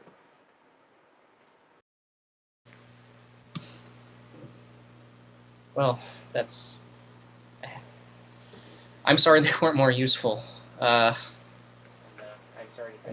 sorry to hear that. I guess I have more families to inform, unfortunately. Yeah. I'm glad at least you're here. Speaking of informed, Speaking the stars. It's real. of real, The deeds? They're real. they're real. That's how you're alive? Yeah. Yeah. Hey, Amongst other things. DM. Here's the. Oh, okay. Hold on. I'm reading text on.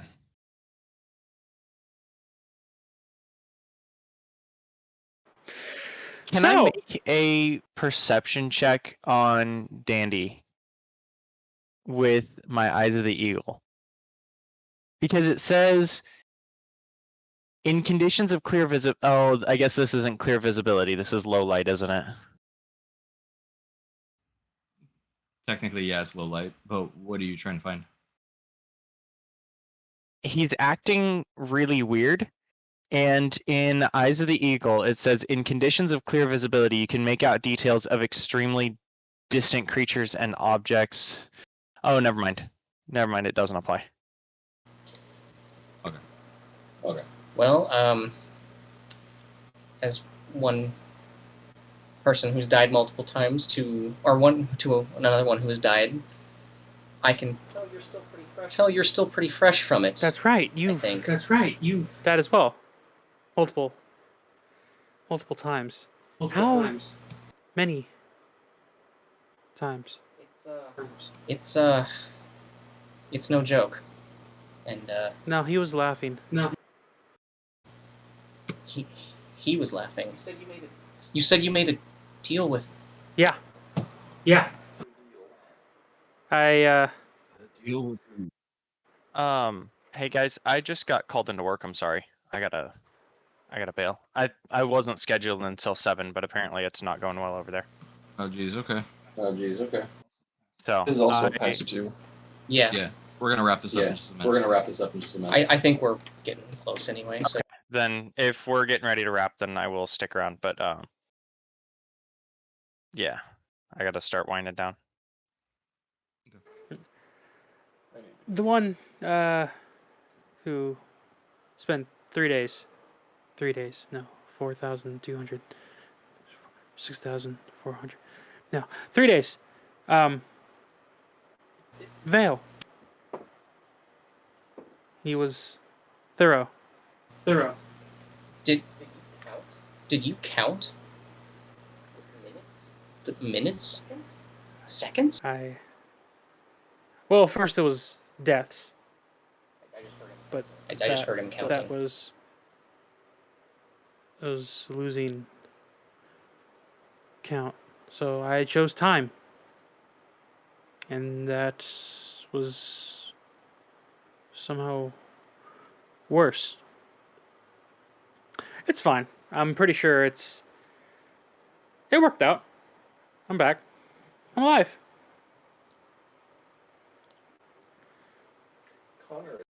Connor is deeply frowning. He does not like seeing Dandy. So,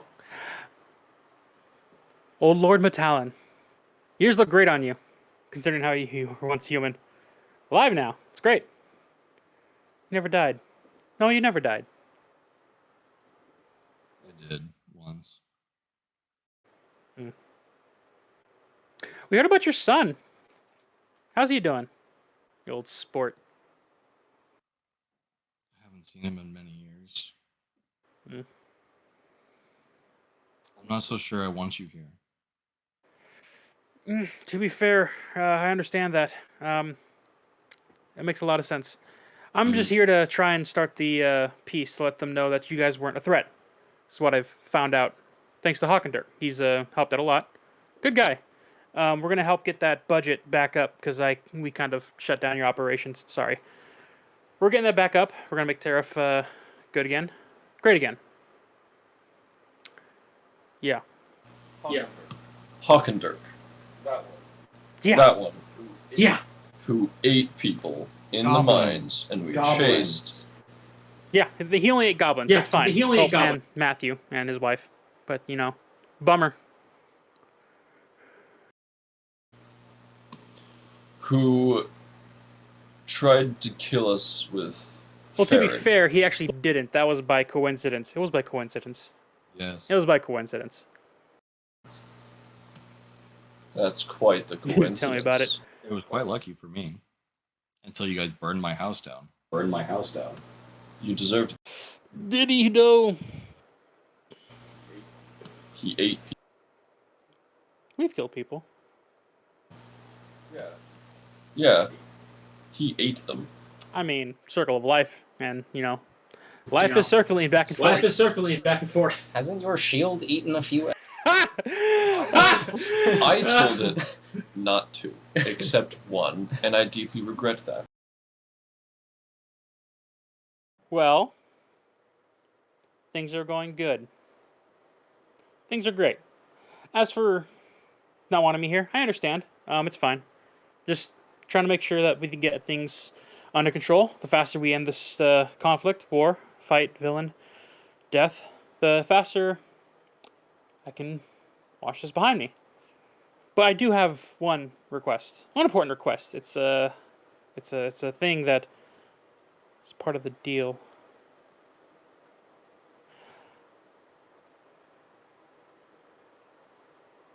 Don't talk about Primus. Not in front of me. Ever. And that's where we're gonna end the session. Fantastic. Dandy is not okay. He made a deal with Val. And Connor's wondering, like, what's the fastest and kindest way for Dandy to get out of this? Is it killing him? Is it trying to cure him? And what the freak is up with these vampires? And why are they suddenly good now? I think he seems fine.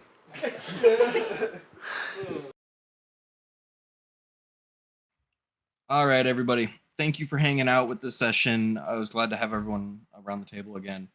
Almost everybody. I will see everyone Monday for some more video games.